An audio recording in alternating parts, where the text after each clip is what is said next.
Hello and welcome to the 4Corners podcast. I'm Brad, and this is Matt. Shad was called away for some family things, so he'll not be joining us this week. So we're going to go solo, and as the title says, this is going to be a review of some stuff of Macho Man Randy Savage in Memphis Wrestling. Macho Man. So let's kind I of. used to have. Oh. I actually used to have like some sunglasses just like his. Oh, that's funny. With the just like this, where it's like the big. But the problem was like I couldn't see like shit out of it. They're clearly like decoration. It's clearly like this is like a macho costume. It's not. These are not functional sunglasses, so they didn't last long. Yeah, he had the glasses on for the TV match, didn't he? He may have like taken them off, but at some point, like when he came out. Which funny fact, I like that he comes out to Fame. Oh yeah. I thought that was kind of funny. So yeah, to preface the show, like we watched. It's all that footage of Macho Man Randy Savage, from previous to his WWF days, which everyone knew him from. But the early stuff back when he did essentially an invasion of Memphis. Yeah, so we need to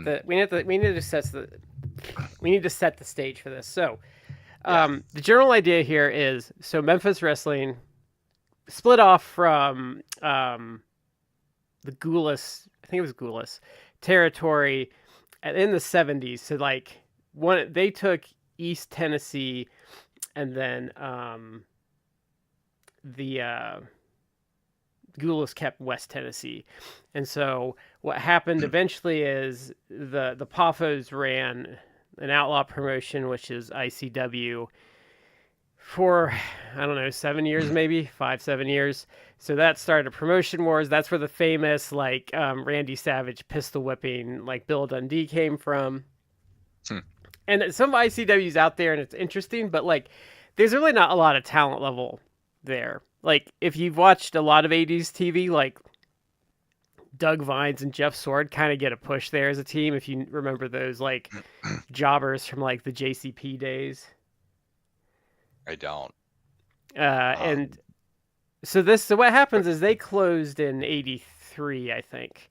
Oh, and One Man Gang got his start there as Crusher Broomfield for another name. So ICW essentially closes in 1983. And so this is Macho Man showing up at the end of 83. And so the idea that it is an invasion angle really is kind of true. They don't call it so much an invasion, but I mean, honestly, it's probably still the best done North American invasion angle if we don't count the NWO. Yeah. And as we got some backstory from one of the matches we saw from none other than Dave Meltzer. Yeah, so some of these favorite Jim Cornette. Yeah.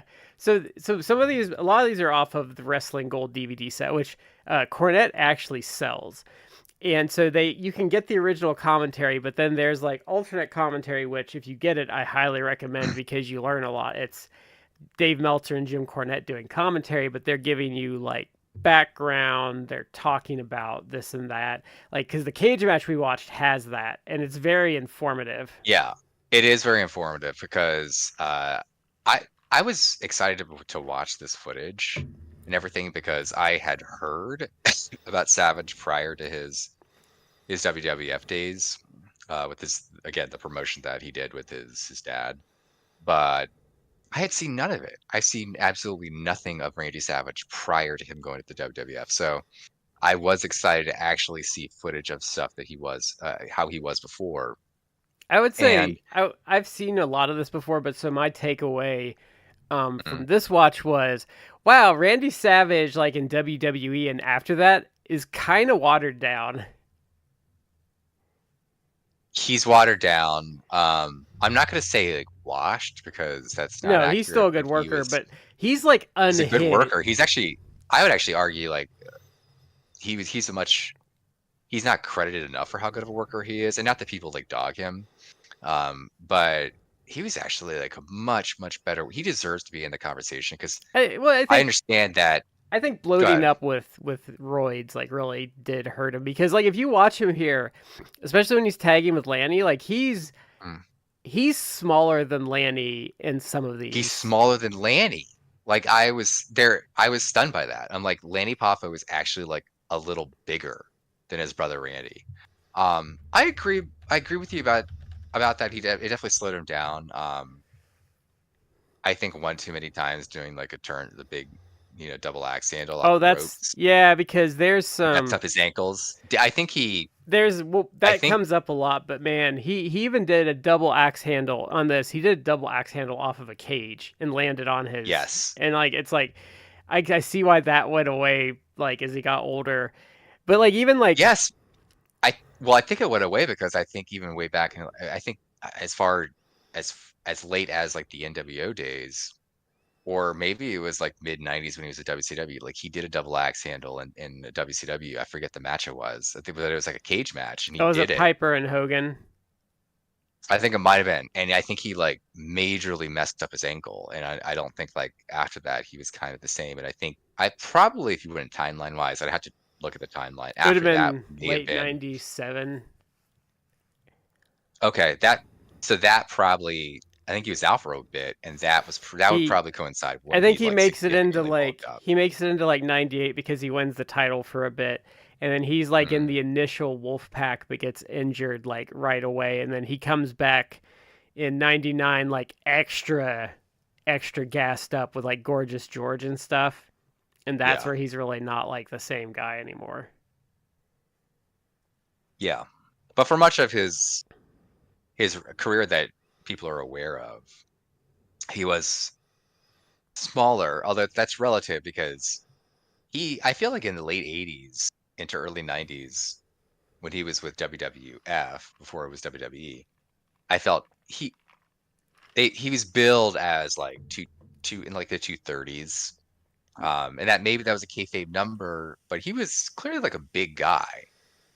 But in the grand scheme of things, back in the day, like he was one of the smaller guys in the roster. Like he And almost looked and when you get svelte to like compared to guys like Hogan. and when you get to like the end of his WWE run, like when we watch that Doink match or even the Yokozuna stuff or like the WrestleMania 10 stuff, he's off the gas at that point because when he like retired, he wanted to have kids, so he got off the steroids. So there's a point where he's like Mm, really small as a wrestler, and it's about the same time Hogan's off too. So you see them like really mm, get small. But yeah, yeah, he was off, and then like I think he was pretty small for like the early WCW days, and then he kind of just like slowly gets bigger and bigger. yeah, yeah. I have some commentary about just his style, like when we actually start watching the Yeah. matches So or we're discussing the matches. Yeah. so we're gonna start this off with his debut on television. I don't know if he had like appeared Mm, at an arena show or not because I don't think they talked about. It. But so it's a tag in the ring, and then you hear Randy start yelling to get the camera over there, and oh, it's a commotion. yeah, and so he starts ranting and raving, and And he shows up with his father, Angelo Poffo. yeah, and they unravel a sign that says Macho Man, but then they didn't like totally like show the whole sign, so I don't know what it said. And what I thought was They interesting here, they did. They did. Um, it's very it it, they did. It was quick, but yeah, it was basically like Macho Man wants Lawler. It was something yeah. to that effect. What I thought Because was in, they were trying to build towards a match.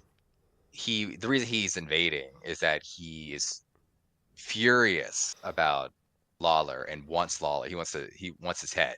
yeah, And obviously like him crashing his home promotion, Memphis, and basically throwing down the gauntlet, saying like, I want you, it for a segment that was like, how long was this whole I like think this video is segment? 2 interview segments, and it's probably 4 minutes at max. Yeah, And it's pretty quick. one of them technically has a match. The second one technically Mm, has a match in it. What I thought was interesting though is um the fact that he was getting massive pops. And for things that like if the fans weren't smart, things that you wouldn't think he'd be getting massively popped for, like because he does a lot of pile drivers in this like these two Oh segments, yeah. and he gets popped every time he does it.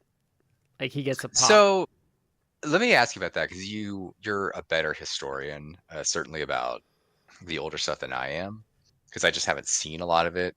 But two things. One, how well known was he, at least like with this crowd? Because it's not like, well, I mean, I think he'd be known because it I was can be critical of modern WWE fans where it's like I need 20 video segments and promos before I know who a guy. It's like you have Google. Like they didn't have that back in the 80s. so it But would how have. well known was like the fans to Macho? Because they seemed like they knew him, or at least they were like excited about his appearance So I think that he would have been known. I don't think like in a pop culture sense, but I know he would have been. I think he would have done in the some. area. Yeah, I think he would have Yeah. been on Georgia TV a little bit in the late '70s, and um, I know Or ICW was on TV there, so they would know who he was. okay. Okay. I mean that makes fair. Like at least the It fans, was obvious the they knew wrestling who he was. yeah, wrestling fans would have known who he was. Like, for example, I'll take a modern day example. Um, because it's a question mark, but it's been thought that the Motor City Machine Guns, long term have been with TNA with Impact, that they may have signed with AEW or they were going to sign with AEW. If they showed up this week on Dynamite, obviously they've never appeared in AEW before, but the fans would know like, oh my God, they would know who it is. It was not like, oh, I don't know who these people are. Yeah, Like, and back in the day, I remember back in the like certainly like back in the 90s, like people guys like from different the other promotion, guys from WWF would show up and WWE is worse with this, but guys from another promotion would show up and it's like, who's this guy? And it's like, I know who this guy is. I think they even pulled that. Vince pulled that shit back in the day, like in the 90s. It's like Barry Windham is the Widowmaker. yeah. And it's like, who's this guy? They And kind it's of did it like, with Harley Race. he was in your promotion like 5 years ago. He was like a tag champ. They kind of did it with Like, come Harley on. Race, and it's like Harley Race has been in the promotion. Um, Even like when they had Iron Sheik come back as like Colonel Mustafa, and it's like, are we Oh yeah. supposed to pretend that's not the Iron Sheik? Harley Race, that's a good example because it's like he showed up. It's like King Harley Race. Like, who's this King Harley Race? It's like no more than probably 10 years ago. You were doing like major shows where it's like Harley Race versus Bob Backlund. Pedro Morales or something, where it's like champion versus champion. Or Race versus Bob Backlund. It's probably Backlund, but come on. The Yeah. second question I had about this is that I I don't really know. I've seen Memphis, but like older Memphis, like more like later 80s Memphis. Mm-hmm. So I don't know what the situation was with like the studio they were in or whatever, but This is oh, it's in the same studio that the Eddie well the TV from like through the USWA to the end was in the same studio. So okay. it's always been the same studio. They're at the TV station. It's the same What studio I'm that he and Gilbert got into the brawl with. okay. Um what I was gonna say, what I'm getting at is that like this crowd and throughout basically everything we watch today, and this isn't the modern era where they can sweeten the sound. This was people like genuinely reacting to everything that Savage or yeah, basically Savage, but even some of his opponents like the Rock and Roll Express that we saw in Lawler, the crowd was like rabid for this. Like they were like on fire. Like the heat for everything that going on was like tremendous. Well, remember this is like I mean, obviously as the '80s progresses, that becomes less true. But like this is still like the peak of Memphis. Like it's towards the end of the peak of Memphis, but this is like when it is still like a cultural touchstone in like the city. Like I think I read somewhere like they were getting some absurd amount of like the houses to watch the TV every Saturday. I mean, that's something that in today's like in 2024 in the modern era, we don't appreciate, but you can't get that audience anymore because now there's just too many venues, too many avenues where people can. And I know like this is Well, I and not the tangent or digress, but that's why people like WWE fans a lot. Like they mock AEW's ratings. And Dave Meltzer literally like spends like days, he spends hours a week arguing with these people that it's like, look, like cable TV is like kind of dying. yeah. And if it because everything now is streaming and it's not cable TV, I don't know that will die, but it's like he tries to argue and it sounds like, oh, this it doesn't make it's certain it's like how can this make sense? But he's right. It's like uh, 5 years ago when AEW debuted, if they're getting like 900,000, like that's what they were doing. Now maybe they can like consistently get 700,000, and it's like, oh, they've dropped a lot. And it's like, yes, but also no, because I if you think actually look at he's the number of homes that have cut cable, they don't even do cable anymore. They've actually lost like a relatively small percentage of their no. audience. Like I think he's said that for what their erosion level should be, Mhm. they've actually eroded less than like a lot of other ones because even like WWE is eroding. Like everything's eroding. Oh, Like if you look at like the Simpsons ratings, like the Simpsons is like totally safe on Fox and they get under 1 million a lot of weeks. yeah. He actually threw out numbers recently. Raw is probably the better comparison, and they've dropped. They drop like year after year. They drop No, they get like a new essentially. record low every year. Yeah, but it's AEW. I think like their drop is roughly equivalent to like I could be wrong. I want to say I almost felt he was saying like it maybe like 5%, Mhm. which you don't want to lose anything, but it's also like that's No, no wonder like they're gonna I probably get a think renewal because like that's not bad.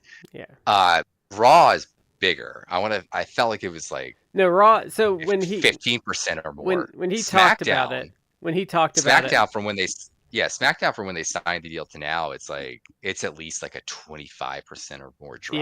yeah, yeah, something like that. No, so he did like a comparison. Like AEW was overperforming what their erosion should be, and Raw was actually underperforming. So Raw was eroding faster than what like the average should be for TV, and then Mm. SmackDown. I don't think SmackDown's a fair one to look at. Like I'm going to defend them on SmackDown because SmackDown was new to the network, so I don't like. I'm gonna do a really weird comparison here that people are probably gonna freak out about because it's gonna be weird, but it's kind of like a comic book, and like if you're comparing the erosion of like let's say Raw and SmackDown, like SmackDown started at an issue 1, so if you like follow comic sales, like any comic that like sells the number 1 is going to lose about 40% of the audience like immediately. So you're kind of comparing like a first issue and the drop of its audience over the course of a couple years to like a comic that's well established in like I don't know, like the hundreds, like, and being like, oh, well, look at this, like, issue number 1, it lost like 45% of its audience in 3 years. And then it's like compared to this comic that's like issue 150 that lost like 10% of its audience over the course of a year. So I think that's why SmackDown lost more because it was new to the network. So it got a lot of first time eyes that fell off over the years. So that's why it's had a greater loss. I agree that yeah, that's fair. Um, I mean, now and then at the same time, we can talk about what a disaster SmackDown on Fox was. That the highest they ever got is the minimum they promised Fox. Like we could talk about that, but I mean, it well, kind of is what it is. they basically rolled Fox because they were promising things that even back like that contract is years old at this point, but back when they signed it years ago, you and I could have been like, they're never gonna get. like what they're promising. Like they're just not. I think Like UFC would have struggled to continue those numbers, and it is a much stronger product, I would say, with a much more look, dedicated fan base. I am a decades old wrestling fan, but it's a niche, however you pronounce it, like hobby. Well, I mean, the only sport. It's more popular now than it has been in years, but at the same time, it's like it's not as popular as it used to be. No, and And I would argue so. Well, and the other thing is I mean, the other sports, like the only thing that you can put on TV to get over 3 million people consistently is football. Like the NBA doesn't even pull a million people sometimes. And they were I losing guess to they it were would losing depend. to the NBA was losing head to head to Caitlin Clark in the spring this year. Like it's a Caitlin, very that's a whole separate argument. Caitlin Clark's a juggernaut. yeah, Like but she's single. She and other people like Cameron Brink is kind of like somehow bringing the NW. The end actually, now that I think about it, like they're trying their hardest to screw it up right now. Is a they're league. they're it's that's a whole separate discussion. Caitlin Clark is like legit, like for the WNBA a megastar, and other people in the league seem to be like jealous of that. So they're not doing they're not protecting her, and it's like, yeah, it may be not fair to you as a player necessarily, but she's the megastar. Well, it's like Like I she's it's the the face of she's actually brought people to the table, and other people like I mentioned Cameron Brink. I mentioned her because I don't know. I'm sorry I don't watch WNBA. I barely have time to watch any NBA games, but the Los Angeles WNBA team recently, their game got more viewers in at least the LA area, if not nationwide, at least the LA area. It got more viewers than an LA Lakers game, which I mean, maybe it was like a nonsense Lakers game, like they're playing a scrub team or something, but it got more viewers. So there's something to it. the players piss me off with that though because it's so short sighted. It's like they're complaining about it, but it's like you know if if she's successful, like you make more money eventually. Like Yeah, exactly. it's just dumb.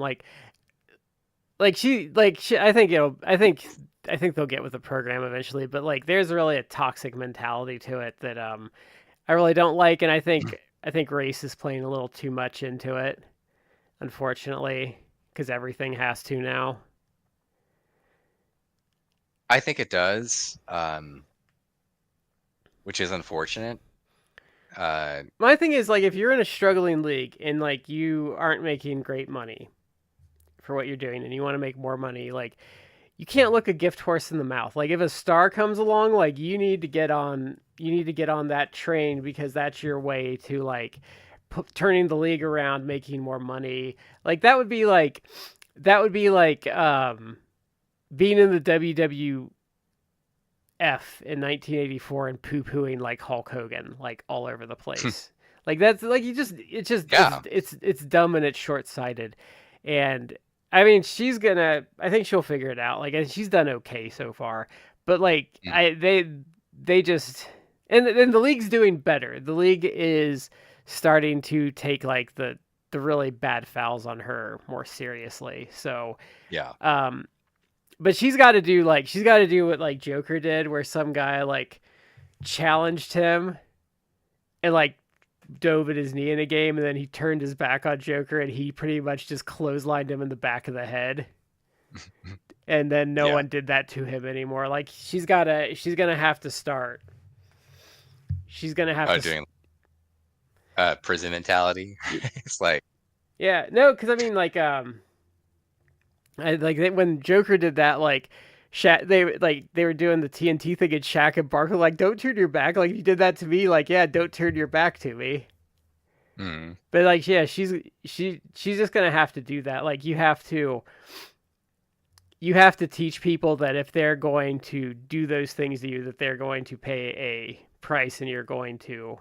But her teammates have to stick up for her too. That's the other problem. But she's on a Yeah. crap team too, and crap teams don't do that for each other. But yeah, she's just gonna have to learn. Mhm. You're gonna have to eventually sock someone in the face, and then they'll stop doing it Yeah. because they'll know you're not gonna stand for it. And then so the second one I actually liked with Savage. So I don't remember who the jobbers were. I don't know if that was that actually a match or did he just kind of decide to beat them up because it didn't. It was it so it wasn't. And I chuckled a second ago because it's like we when Chad is not here to steer us back, we go on wild tangents and somehow we we moved all the way from Randy Savage to the WNBA. Yeah, I don't remember how We'll have that to came up. inform Oh no, we Shad. were talking about TV ratings. That's why, because TV rating, yes. we were talking about Memphis being like a cultural touchstone at the time. Yeah. I so one when he to cut it back before we get to the jobber thing, when he just showed up and it was him and his dad and he's just like ranting and raving, like I loved it because I loved how like manic and crazy he was, which is a theme that you would see routinely and consistently throughout all of this. Uh, again, we mentioned earlier about how Savage was on the smaller side, which again, it's all relative. Like wrestling, it I mean, is like don't a get me body wrong. industry kind of. He's small, but he's built. Like he's not He's a built guy. like He's not a guy it's you would want to mess with, even at this point. it's all relative. You're dealing in a field where uh, you could have guys that are like 6'5", like 300 pounds, and I here's not to get into another tangent, but I years ago I went to like a WrestleCon with friend of the show Christy Petrillo in New Orleans before the most recent Mania in New Orleans. I think that was like 34. Um, and I saw Billy Gunn, and I guess I didn't know how big Billy Gunn is. That dude is like 6'5" and probably, well, when I saw him, he was juiced to the gills, and He's he's very probably not that much smaller now. But I mean, actually. he's He's very lean though. That because I met Billy Gunn. He's very like the thing that would surprise you when you meet Billy Gunn is he's very big, but like he's not bloated like you think. He's a very like leanly built guy.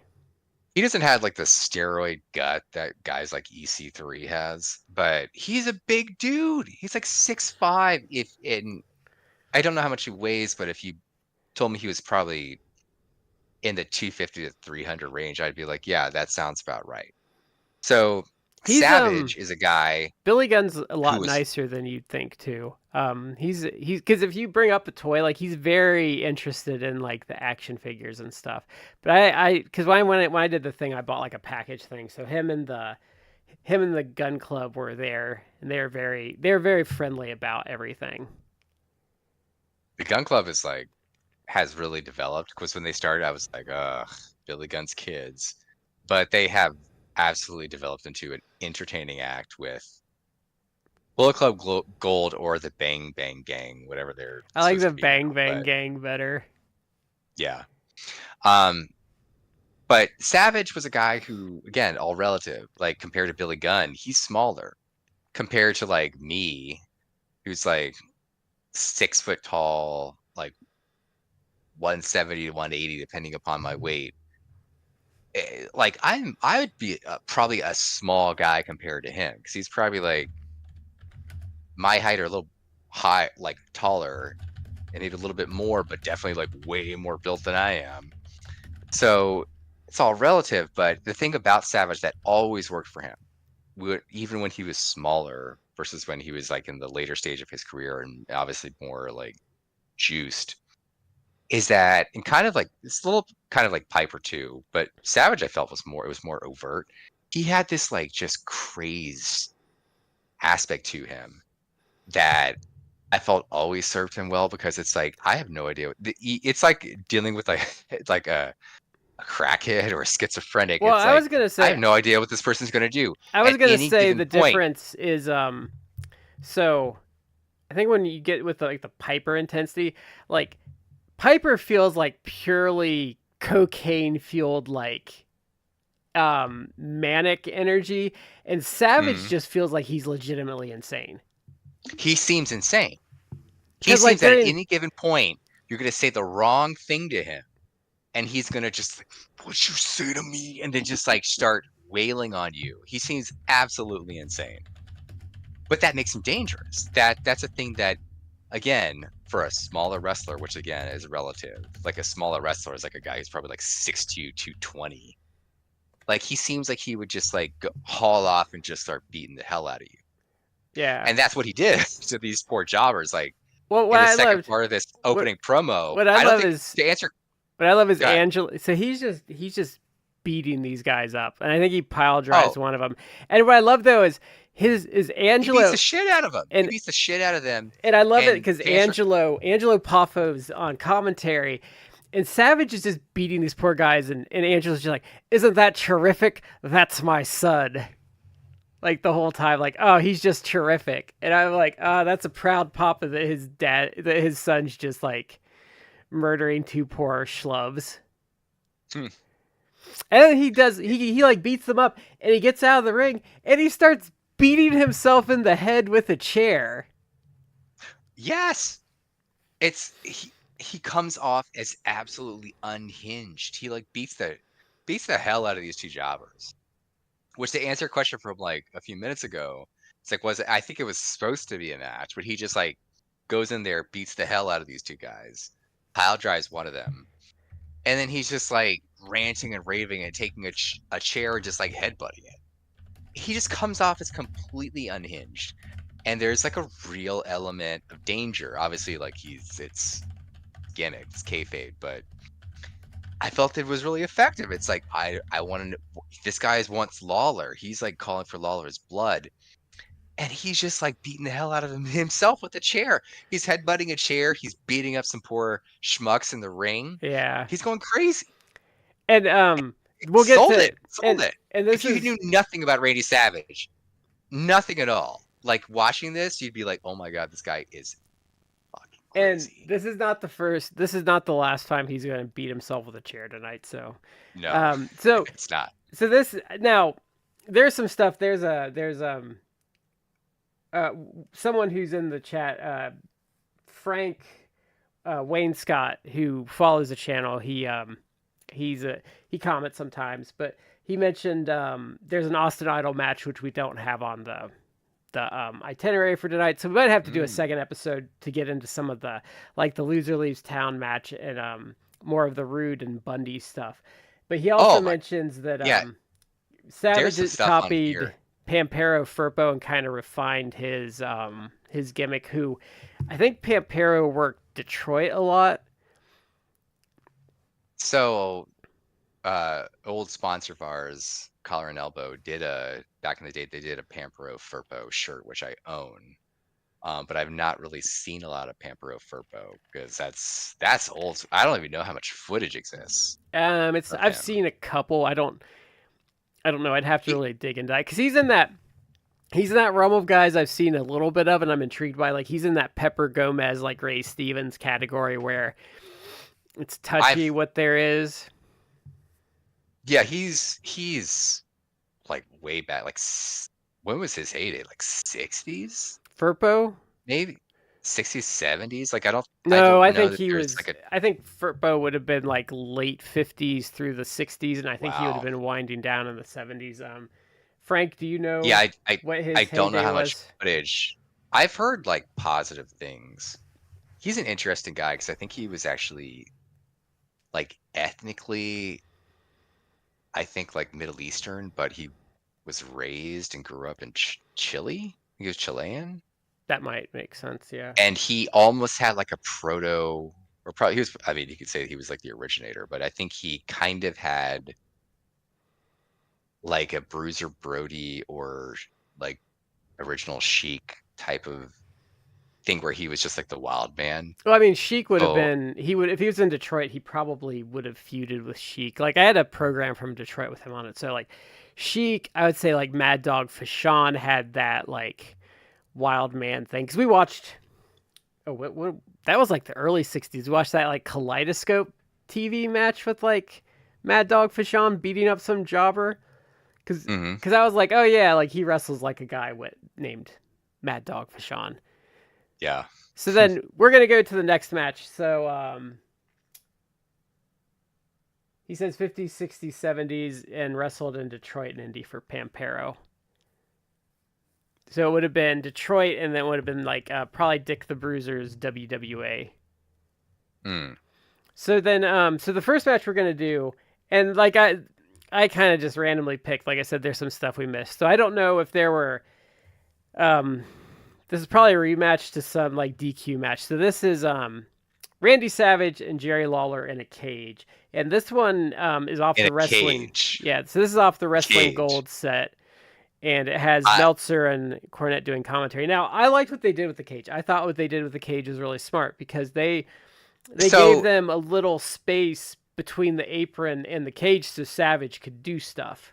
yes, I like that, but I'm air quoting because this is I've seen I've worse. watched I really Oh, I've watched wrestling in some form since I was a child. So you heard I've watched wrestling for like 30 years, 30 plus years, and I've never seen a cage like this. This was basically like structure. I don't even know what they used as like the poles. It was a structure, it and was kind of a fence. You could see it like where doesn't even look they like chicken wire. It looks like just like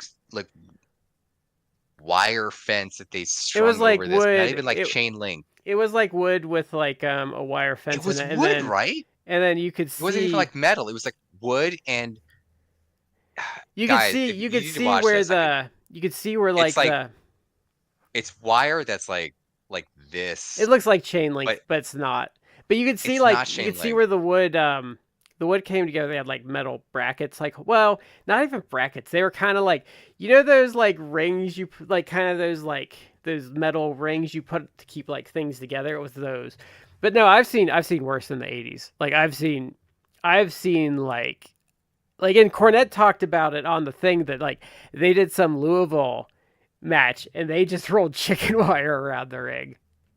Chicken wire would, oh well, around the ring, like what, around the ropes. Yeah, no, they probably just put it on the apron. Well, that's not a cage then. If I can Yeah. like exit out of the ropes, that's not a cage.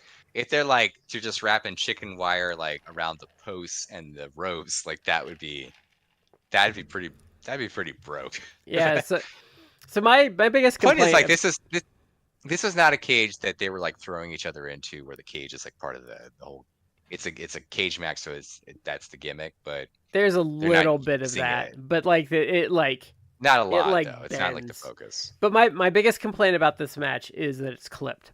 It's obviously clipped in a couple It is places, clipped. I which noticed that. upset Like me. there's But I will say this was a that's really good cage match it because was a good it was a good match. I will say as an aside, like I remember back in the day, like when I was tape trading or watching stuff, and whenever I would see the description of stuff, and it would say JIP, joined in progress, or I something like hated that, or that. clipped, I'd be like, oh, like I Yeah. hate that. The I problem went the is whole match. though, the problem is though, So a lot of that stuff does not exist in its like full format, unfortunately. Sometimes that they've luckily probably. found a couple things, but like Mm. I don't even know if they've ever found like a full version of like the really long Backland race match. And there's some other stuff I know they haven't like found the complete version of. I've never seen that. Yeah.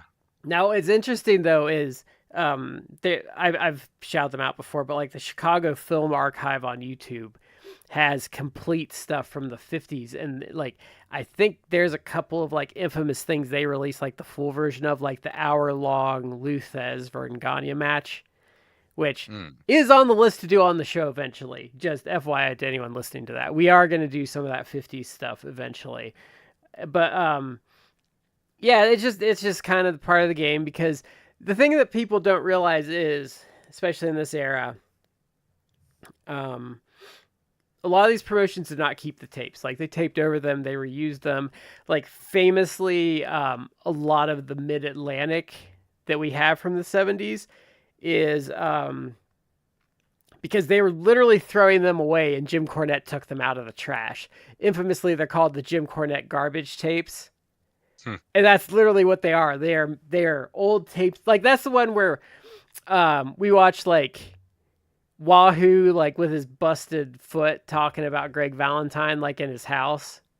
Like that's what that's off of. But they're literally called the garbage tapes because he got them out of the garbage. And like so stuff like Wait, Portland, we only have a lot of the old Portland stuff because Buddy Rose would tape it for his own matches.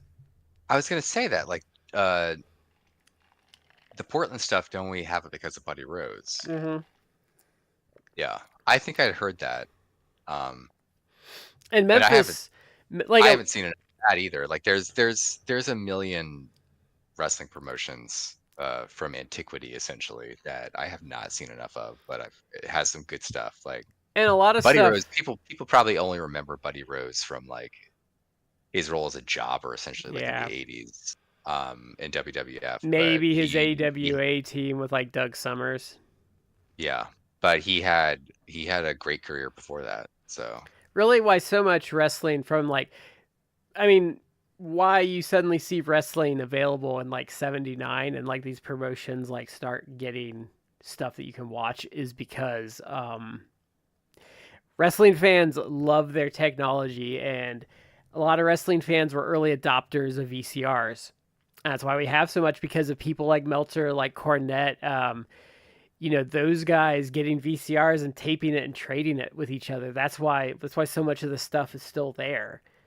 Um, I'm just you said that and you mentioned Meltzer and I just recalling how there was a story from like a few years back where it's like one of his friends or somebody was like went over to his house to help him like clean up like all the tapes and everything he had because I guess it was just like an absolute mess.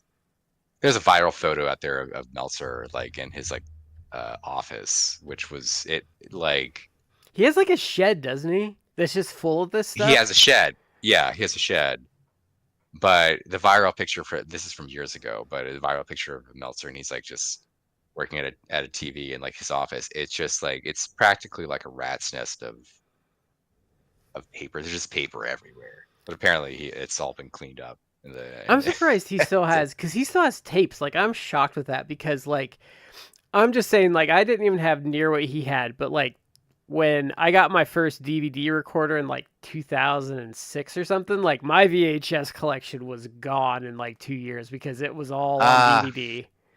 I used to have so much videotapes and basically like years ago I was like, yeah, everything's DVD. I guess I'll just get rid of this. And I got rid of like most of it. I have like I I have a shed. I have a shed in my backyard, but it's maybe like one little like cardboard box well, of because like so a I few tape, like a converted dozen tapes. I converted my most of my VHS to DVD because the other nice thing about DVD when you convert a VHS to it, the the digitizing does improve the quality a little bit.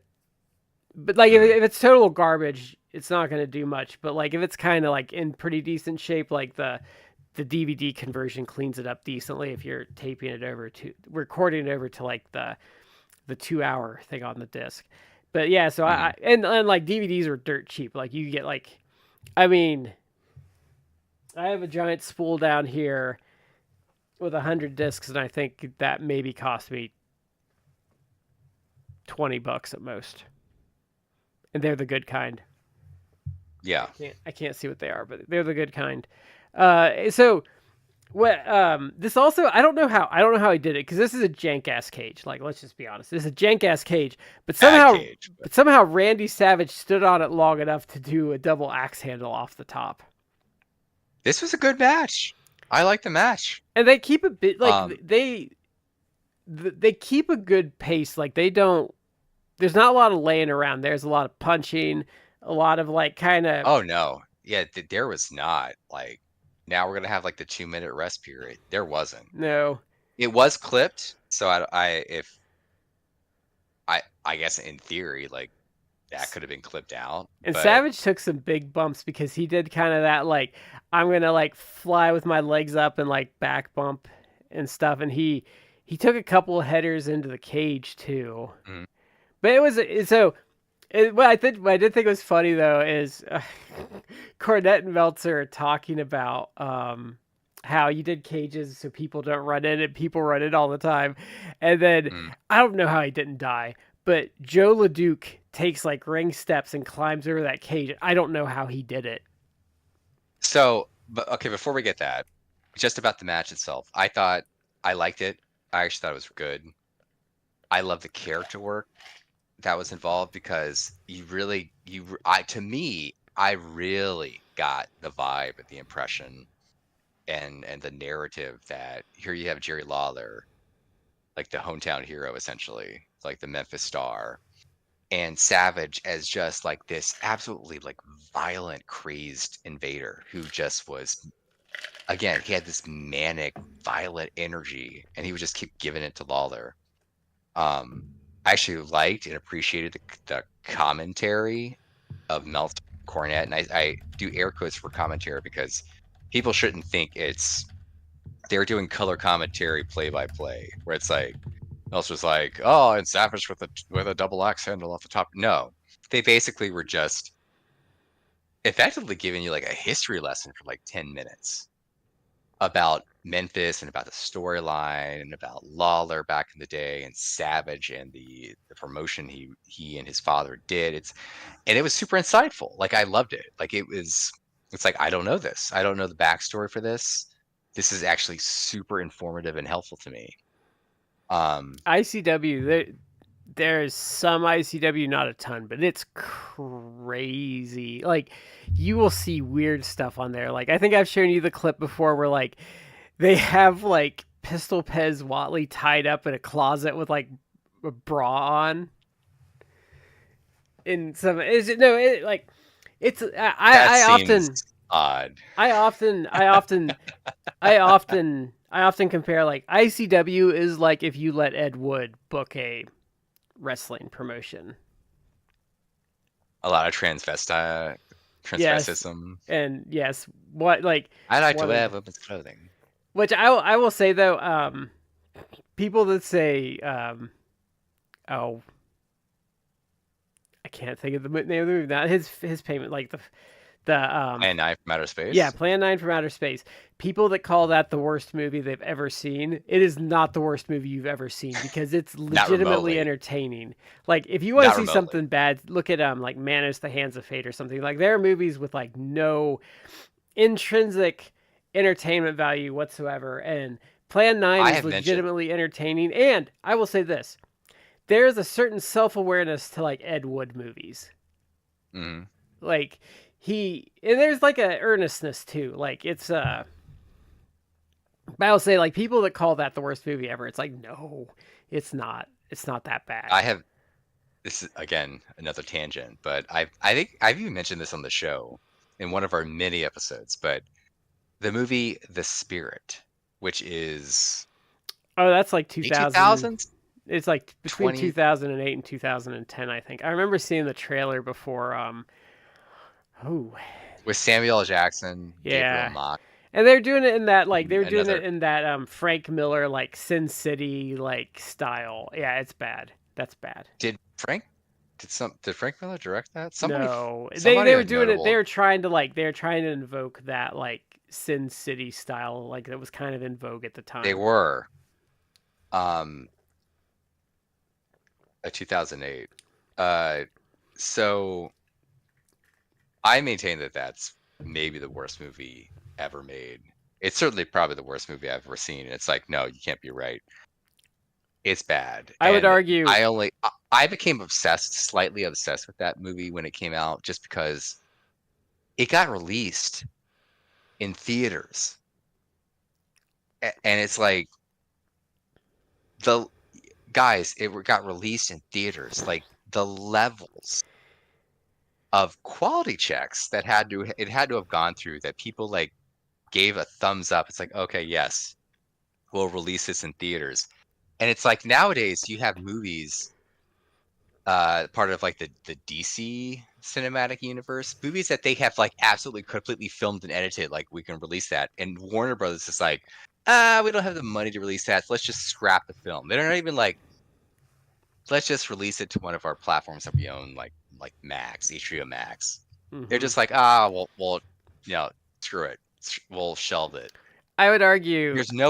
There's no way that those movies that they've shelved in the last like few years are worse than The Spirit. I would And yet argue. back in the day, they okayed The Spirit, and it is the most god awful film that I'm like, everything about this film is absolutely terrible. How did it even like, how did the editors not be like, we can't show this to I theaters? would It's that argue. bad. I would argue Eyes Wide Shut is worse because you have to. Frank Miller directed it. Oh, I'm on okay. Frank, I would look, Frank Miller has done amazing stuff in his career. not after 2000. This is past the point where Frank Miller just went balls to the wall crazy. I think Like, don't let 9/11 like broke his brain, I think. Cuz remember he did like the holy well, they he did the Holy Terror Batman which didn't get released and then they do like a palette swap and just release it with like without Batman in it. But I was going to say I think Eyes Wide Shut is a worse movie because how do you have Nicole Kidman prancing around naked for almost the entire movie and make it boring? Like, hmm. oh, and also The Descent 2 was pretty terrible. Talking about modern I've only stuff. seen The Descent 1. I haven't seen the sequel. Frank says Night Patrol. Night Patrol. Yeah, I don't think I've ever seen that. No, like so The Descent 2. Yeah, I knew it was gonna be bad, but I was just like, I'm just gonna see it, because why not? And because if you see The Descent 1, like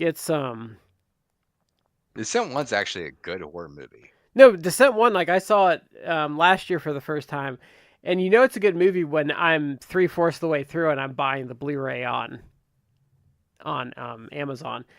But yeah, if you guys want to watch an interesting thing, if you like The Descent, there is an EFAP episode where they watch the movie with the director, and he talks about it like through the whole thing.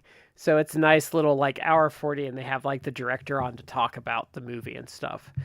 And he was not involved with the sequel because he did not think there needed to be a sequel. Like the sequel kind of invalidates the ending of The Descent. And we got like a Oh, stupid really? American version, like where they made like a much more kind of a much more I don't know what the word like the European version that we didn't get. I think the Blu-ray has the right ending now. She like wakes up back in the cave. Hmm. So they tried to happy it up for the US audience. But that's a great movie. If you want good horror recommends from me, The Descent, Backcountry, if you can handle seeing someone mauled by a bear, and then Train Hmm. to Busan, if you want a good zombie movie. Train to Busan is a more recent zombie film. Yeah. Pretty good. I actually feel like I had read that they were going to try to remake that for American audiences. It No, was don't like, do that. don't like it's always problematic when they have like a quality like Asian horror film that they try to remake for in America. Like, I don't think it works. The only time I feel it kind of worked a little was The Ring, but I don't even feel it was like great, but it was decent. They lose But something. They lose something in the translation because they just do because they don't capture like I think part of like what makes Train to Busan interesting to me and what makes it good is having that flavor of like Korean culture into it and like the mentality of it. mhm. So now we're gonna get into what I would say is the highlight of the evening here. So this is gonna be three Well, segments that build up to the same thing. So this is can hold on. Can we talk really quickly about? I actually liked the finish for the cage match just because. Well, I take it back. I didn't like that it was like a non-finish because it was almost like I like that he had to work to this. get in there. Jose LeDuc like came. But I Joe did Leduc. think that I think it's Joe Joe Leduc. LeDuc. It's spelled Okay, weird. Like it's spelled. he's like French Canadian. Yeah, he's like so he does like a he's kind of like an evil lumberjack. If you see him, he kind of looks like a Fashawn. He kind of looks like Mad Dog Fashawn in a way. Um, he's I also called one him of Jose. those. It's He's JOS. Like I don't know yeah. how to. In my I don't. I speak I English think it's and Joe. some Spanish, I so think like it's French, Joe. like no. But But yeah, so he's I think he has a brother. So he's kind of like a crazy lumberjack. And when I say crazy, he's like crazy. crazy. Because they're Like talking about he like so I guess he was they talk about it on this is like he did like a blood oath that he was going to get rid of Jerry Lawler and like cut his arm open with like an axe. yeah, and he actually had notable feuds with Lawler in Memphis. Yeah.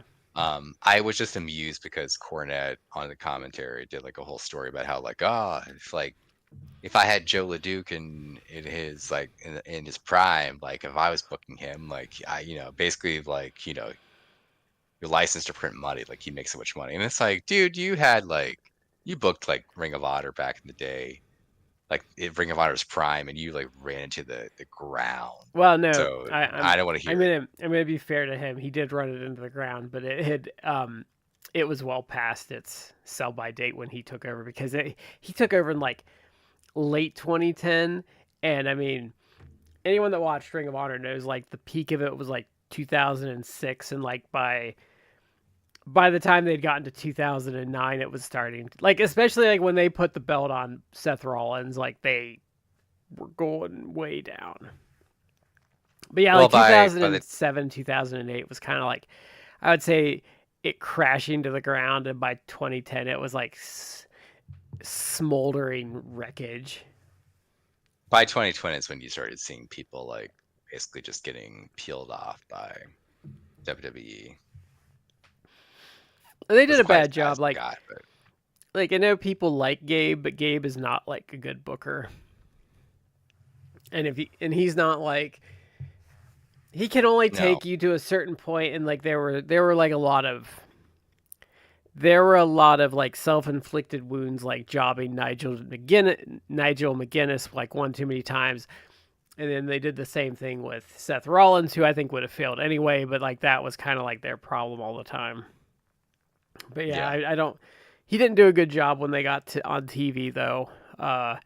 Now, so this is gonna be so the next part is this is Randy Savage and Lanny Poffo versus the Rock and Roll Express. Now, these are two Mm. matches. Now, if you're listening to this and like you struggle a bit with older wrestling, this is very modern. These matches are very modern in how they execute, perform, the tempo, and everything. Like they're very good. So the setup to the first match is they have a tag match, and it essentially breaks down. And Randy Savage pile drives Ricky Morton on a table in 1984, and we're not talking about like the particle board tables they do now. This is like a table that he does this on. It was I wrote a note. I have notes that I've created or I wrote for this. It was very reminiscent of basically like a Japanese table that it just did not break easily. This is not like the particle board tables that you've seen like a million times. Yeah, That just like you breathe on it and it breaks in two. This broke, but it's like it shouldn't have. Like it actually sold it to me. It sold it. It's like this is, oh wow, he really like pile drove the hell out of this guy. he's gonna do a second one too. Except Gibson actually was useful for once in his life. Mm. I will say like I had absolutely no idea that, again, I haven't seen like pre WWF Savage. I had no idea that he had a match with the Rock and Roll Express. Zero idea. Let alone multiple matches with Rock and Roll Express. So And Lanny was doing some crazy shit out there. Like he almost did like a swan, like a senton splash on someone, and then he there did. was He basically well, I think it was Morton like moved, but it was like he did that, and he nowadays did like a see standing he did like a standing Was it he did like a standing flip at one point too. Like there was some he did some stuff. But I have to emphasize it's 2024. So someone does that, you'd be like, you shrug your shoulders. This was 84, 40 years ago. People didn't do that. Like you did not see that sort of thing. So Poffo was like ahead of Poffo would have been like the Ricochet or like the Will Ospreay of his day. Like he was pulling out moves that like people just did not do. And Lance was you know this is where I like Lance Russell. Is Mm. remember when we were doing the Adrian Street and like Rip Rogers stuff, and like Gordon Solie just couldn't like let it sit that like Adrian Street was doing like effeminate stuff. It Mm. had to be like no, like it's okay. Like we know, you know. Look, I know he's like gay, but I swear he's all man. Like he kept doing that stuff, and it was really out of place. Because the thing is, like Lanny does like a bit of that. Like he does a touch of that, but Lance never mentions it, and he's just like, yeah, this guy's a really good worker. If he wasn't an asshole, like he'd actually be like, I'd really like him. I felt that was I felt that economy was more emphasized in the second match, which we can get to in a second. But um, I like this match a lot too. I felt though it was more like a setup for like some a lot of what we saw today was almost like it was good, but the finishes was almost like, oh, we're setting up for like the next match, which I mean that's the thing. You set up you keep building towards like, oh, we got the next match. Well, and Memphis is And a then weekly maybe Memphis is a weekly territory, so that's the thing yeah. you have to remember with Memphis is so every episode of TV they're trying to sell the Mid South Coliseum for that Monday. Mm, So Memphis is always moving somewhere because they have to sell a show every week. yeah. Um but I get that. I get that from the territories. I've seen enough of the territory throughout that I would get that. Like you don't necessarily get the finish that you want because you're building towards like a big show or you're building towards like next week. So you get like with this where it's like you get a DQ finish. You don't get like a clean 1, 2, 3 because you want to build towards like the next match. It's like, I didn't get the finish I wanted, so I guess we'll have to pay to watch like the next like match between these guys. Um, but I liked it. The crowd was like super hot for this. It helped the match. I felt, even though it was a good match, it just enhanced it a lot. I thought the pile drive angle was really good. I actually really liked Angelo Poffo. Angelo Poffo was like a good second to this, where he's basically taking Ricky Morton and running him into the ring post. I'm like, yes, like that's exactly what I want And I in a mean, second, a manager, like AKA their dad too, where it's like he's like cheering on his boys, but then it's like when it comes to like get his hands dirty, it's like, okay, I'm gonna run this like chump into the ring post. and I mean, obviously Robert Gibson and Ricky Morton as a tag team are really good, and they've had like a lot of feuds, and they've been a good foil for a lot of teams. But I thought they were like perfect foils for like Savage and Poffo as like workers. Oh yeah.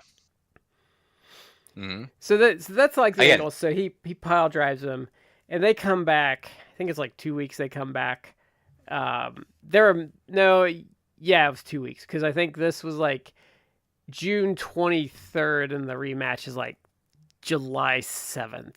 Because there's a promo in between this, which is actually my favorite thing that we watched all night. So this is so it's a bit of so they do like a Rock and Roll Express promo, which is interesting if you watch it. well, They're in the Mid South Wrestling Association studio, not the Memphis studio, and they do like a tape promo. And then so what I love though is so Lanny Poffo comes back, and hold on, basically hold on. I'm sorry to interject. Sorry to cut you off, but you are correct. But this is the sequence it was. It was inside the actual like Memphis studio. hmm It was Savage and Lanny Poffo getting it quick, It's but Savage they were ranting. interviewed. Yeah, it's Savage is rambling, but it was hilarious to me because it's Savage rambling about. This is not to me like stereotypically or typically Savage, but he just ranted raving about how sexy they and Lanny are, and it's like that's that's not the Randy Savage I know. We're Well, I talking mean, about like it oh man, makes we're like so beautiful and sexy. it makes When he sense in does that, context though, because like they would have been going against like the Rock and Roll Express, which would have been like your typical the girls, heartthrobs, yeah, yeah. heartthrob. So it makes sense in that context. But what But I he's doing that for like a minute or two, and then they have the Tate promo by the Rock and Roll, which I thought was really good, where so Ricky is talking about Robert how like he Robert, I'm glad Robert shaved that rat that died on his face off because that was awful. he shaved off his facial hair. He It was had a good like a promo though. pedo stash. It was awful. He's not. Look, some people can pull off like facial hair. Don't do the pedo He stash. cannot. It's No, not cool. no. Um, but I thought they cut a good promo, and Ricky's talking about how like you ran me into the post, you pile drove me, and it like wounded my pride, but I'm like physically good. I'm gonna come and take you guys, and it was intense. Like Rock and Roll Express, who are fantastic workers. People need to go back into the archives of our podcast and listen to the greatest tag teams of all time tournament that we did, and Rock and Roll is up there as one of the best tag teams of all time, and justifiably so. Um, fantastic workers, but as promo guys, we didn't really rate that, but they did. They cut fantastic promos here, like fantastic promos. Ricky like sold it as like, yeah, both of them basically sold it as like, yeah, maybe we're like low job, babyface workers, but amazing like promos here where they're basically like tough guys. Like you like kicked the shit out of us, but all you did was wound our pride. You didn't wound our like bodies. We're gonna come take it to you guys. So they I cut this promo. I think people that don't watch a lot of old stuff don't realize like in this era, like in a lot of eras, even today, he still has flashes of it. But like Ricky Morton is like an elite world, like top of the world class, like Mount Rushmore level talent. Like Oh yeah, he is an excellent promo. He is an awesome in ring guy. His selling is probably almost not paralleled by anyone. Like he like if you're to rate if I was to rate Ricky Morton out of a 10, he would probably be like a 9.5. it, look, to the extent that there are wrestling tropes, like he would be the trope like codifier for like face and peril. No one sold being a face in peril, like getting the shit kicked out of him and selling better than Ricky Morton. He is the gold standard. He is the gold standard. If you look And even when we in a watched the wrestling dictionary, Dangerous if you look, Alliance, even when we watched the oh Dangerous yeah, Alliance, and he was just in some who gives a crap like he's jobbing to some guy in 5 minutes. Like he was still good in that. Like he was still memorable. Like he was one of the most memorable parts of those shows we watched. you make a great point. Like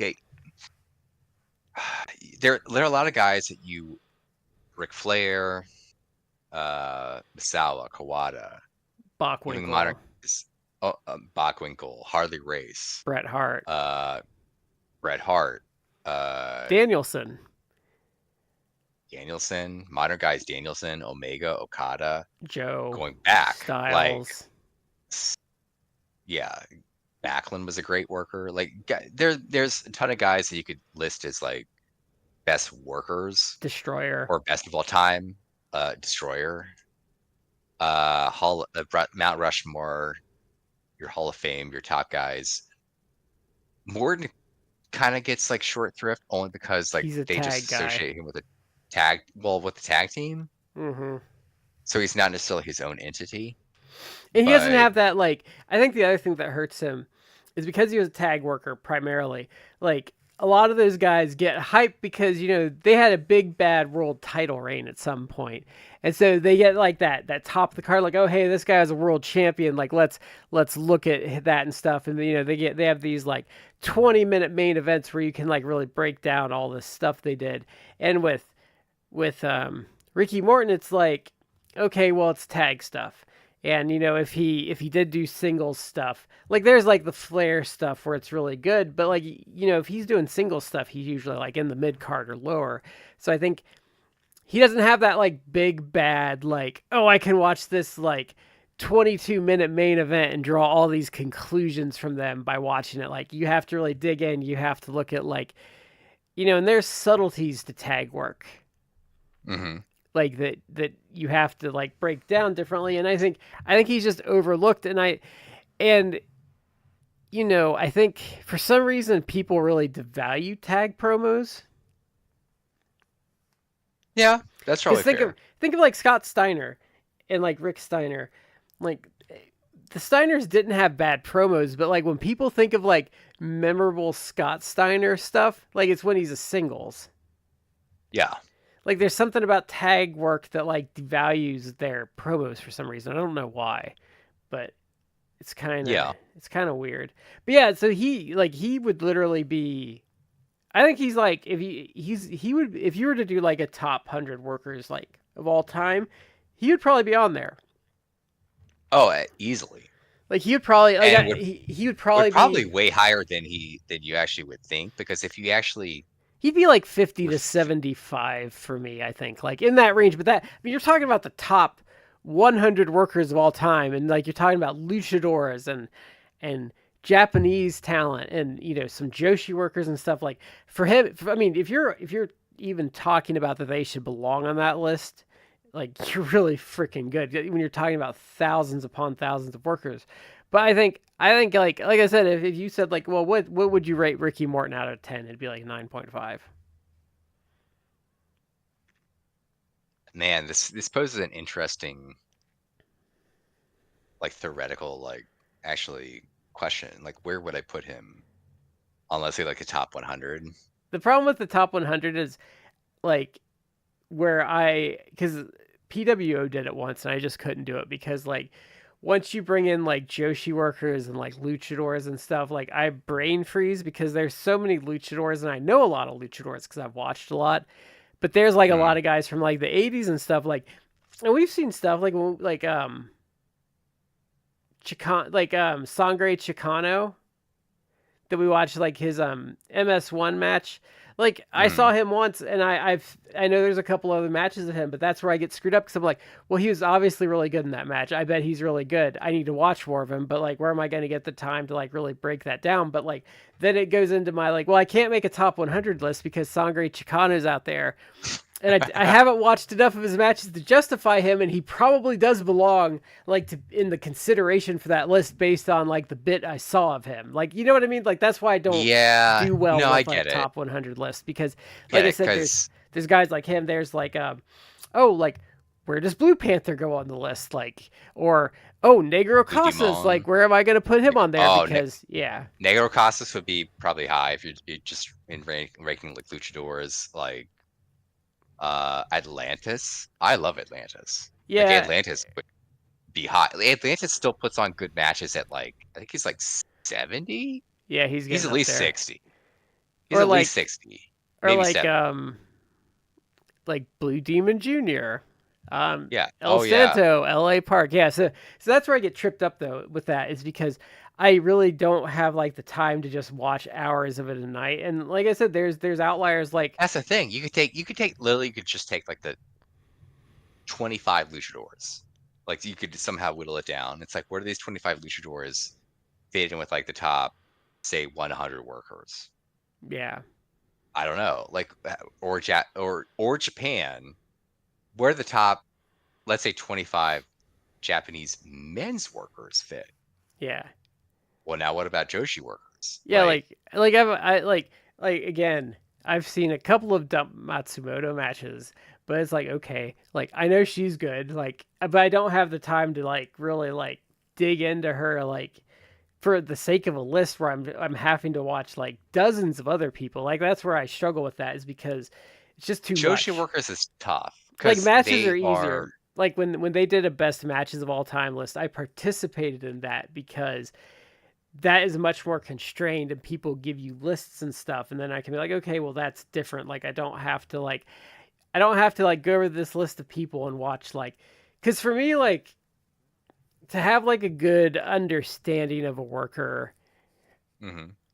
and to really like, I think, feel like I have an educated opinion on them, I need to see probably at least 12 matches, I would say, to feel like I have a good like, and with different opponents, different eras and stuff, like, and 12 is probably not enough, because like if you're like, well, why do you like, what's your opinion on like Vader's thing? It's like, well, I've seen dozens upon dozens of their matches. Or it's like Mizawa, it's like, oh, I've seen like most of like anything like Big Mizawa's done. Those are easy, but it's like, okay, well, take this guy is good, and you have to like cherry pick what footage is available and then see enough of it to have like an educated like guess on it. It's like, okay, well, like then you're starting to talk about like, well, that gets.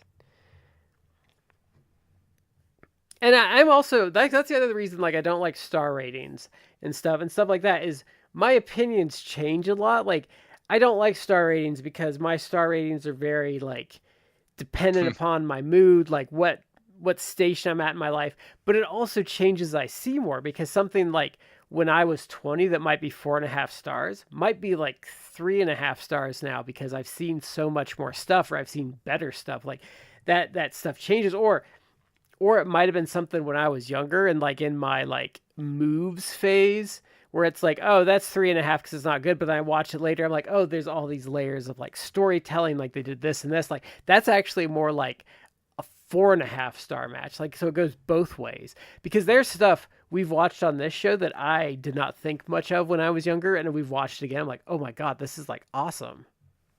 That's a great point. And actually to tie it back into Savage, um, when I was a kid, uh, when I was young, many decades ago at this point, going back into like the 90s when I started, I've shared this like years, like at this point, many episodes ago. I started watching wrestling in 1992, uh, and I just like devoured everything I could. But I didn't watch. My parents weren't like affluent where I'm just like getting every pay-per-view, so I would see a lot of stuff through like I rented this VHS tape from video store. But I remember watching SummerSlam '92, which we actually like reviewed on the show, and I loved Bret Hart versus Dynamite Kid. Davy Boy. Sorry, not Dynamite Kid, Big Davy Boy Smith. Sorry, Davy Boy, and I thought that was like amazing. And at the time, it was like a big deal. But as an adult, and I didn't necessarily care for Savage versus Ultimate Warrior. And then many episodes ago, Oh but a yeah, couple of years back when we, I did the big flip on those, because we watched that, and I was like, damn, like that Savage Warrior match was awesome. And then like, it was good. Like eh, when we reviewed it a couple of years back, I thought if you had asked me to rate, and again, I'm with you. Like I don't like star ratings because it's very subjective, and I do think it changes. As you grow older, the more you consume in terms of wrestling content, it can change. and I don't Uh, like, I get to, again, it's like the same thing with like the list. It's just like, I don't want to have to think about what like a 4.5 star match means to me, and like the nexus of everything I've ever watched. Like sometimes, like for me, it's like a gut feeling. Like I'll throw a number out there on the show if we talk about it, and usually I'll hear like, well, like I give it 4.5, maybe like 4 3/4. Like I never like really commit to it, other than like maybe like there's a couple on the show I've committed to, like Andre the Giant for Stan Hansen is a 5 star match. Brian Danielson Absolutely. versus Kenny Omega is a 5 star match.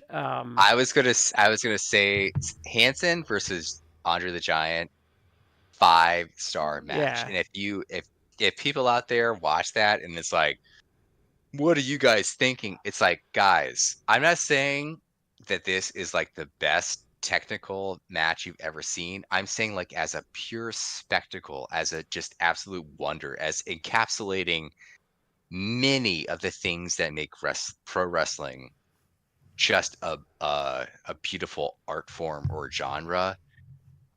It's a 5-star match. It is a spectacle. It is watching, even if you don't think, again, if you don't want to like, this is like the most technically beautiful match I've ever seen, take it as like this is like the Avengers Endgame, where it's like it's 10, 11 years of build Yeah. compared to this like amazing, like monumental spectacle of a match that maybe technically there are aspects that don't, but it's just a wonder in and of itself. Like that's that match.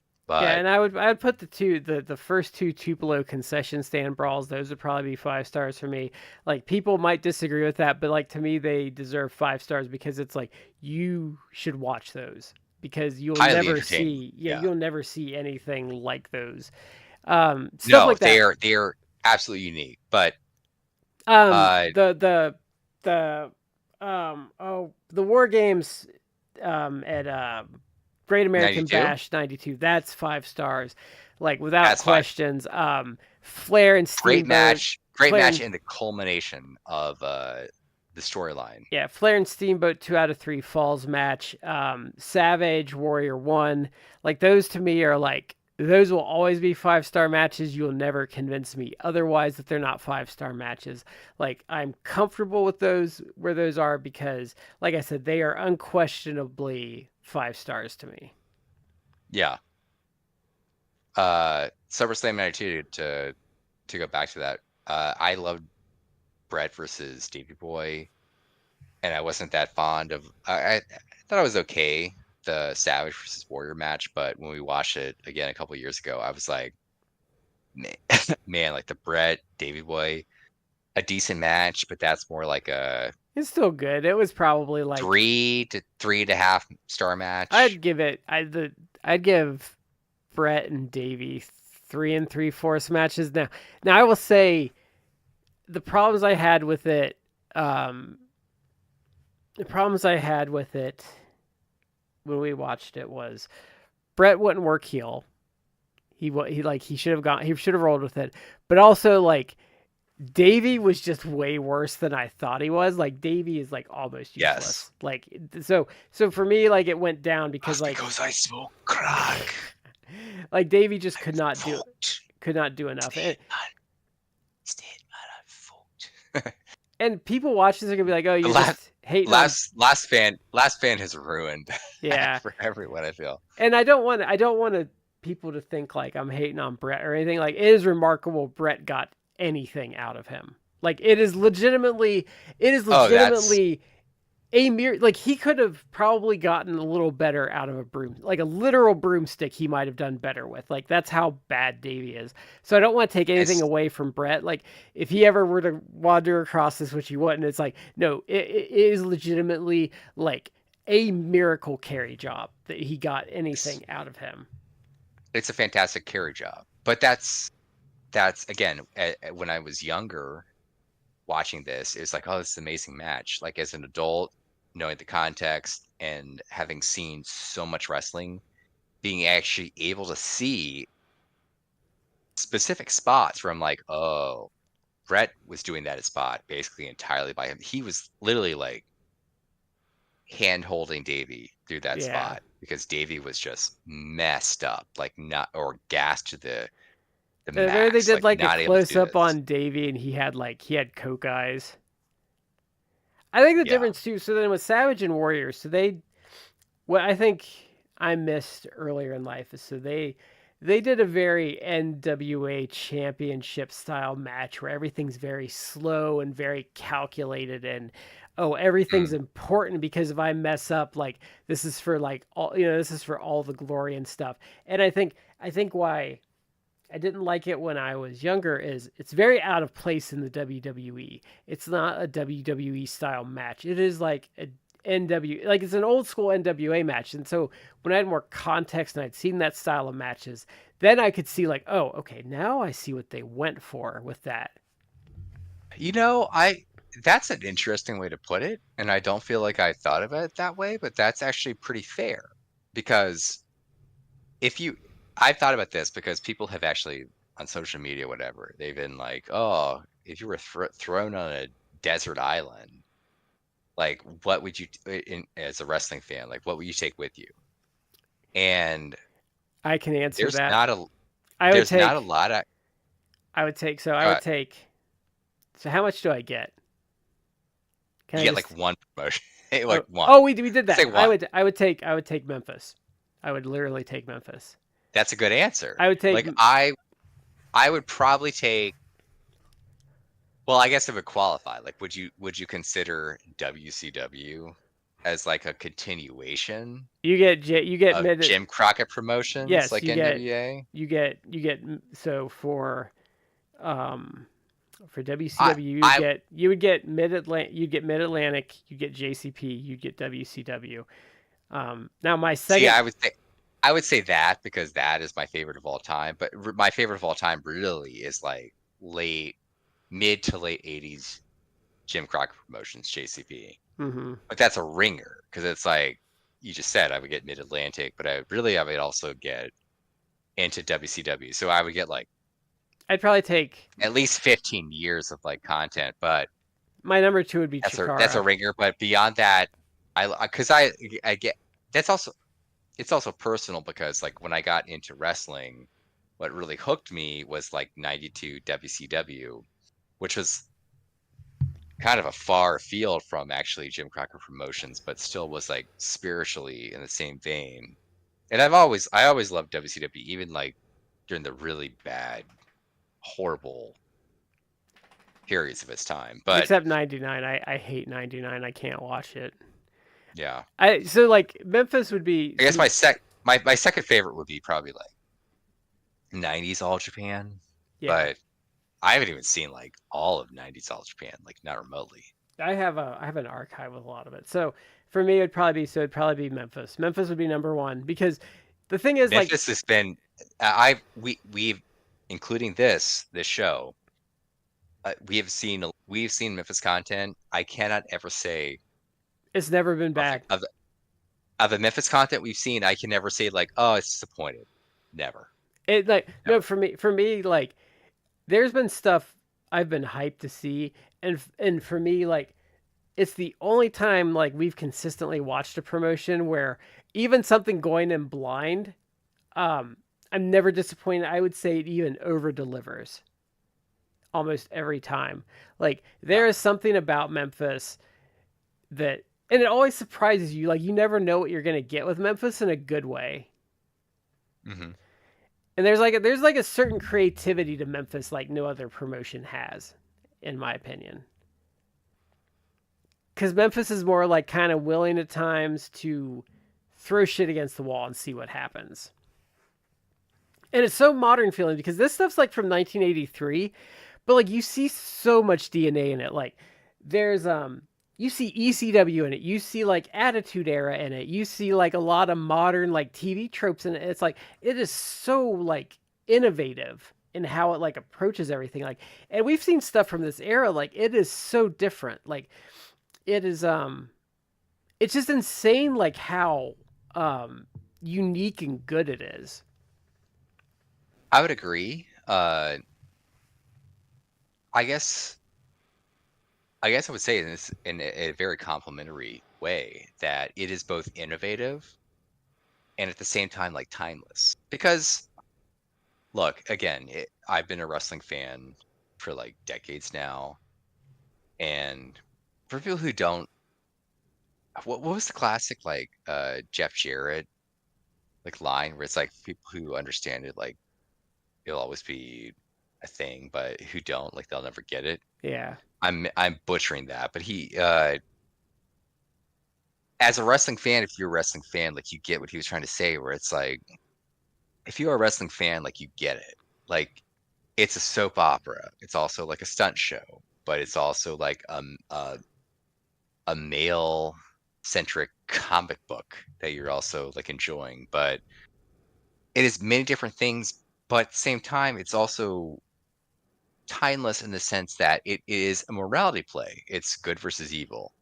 And And I'd say the version of the what's described as good can be like, I'm a happy-go-lucky baby face, and the bad is just like, I am resentful of the fact that you are whatever, good looking, good worker, whatever, etc. It's a morality play, but it's timeless. and I would It say works. It cycles and that touches upon all those tropes of whatever.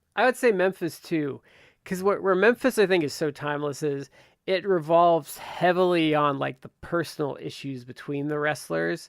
So like Hmm. it's not like WWF or even WCW at times, or even like AEW where there can be nebulous reasons they're fighting. Hmm. Like but like Memphis, it's like, well, I don't like you. I don't like you because XYZ, or well, like we have to team up to do um to fight this greater power. But I Hmm. still don't like you. And then like, oh well, okay, that's done. Like, okay, well I'm gonna turn on you because fuck you, I don't like you. Like we're not buddies Look, anymore.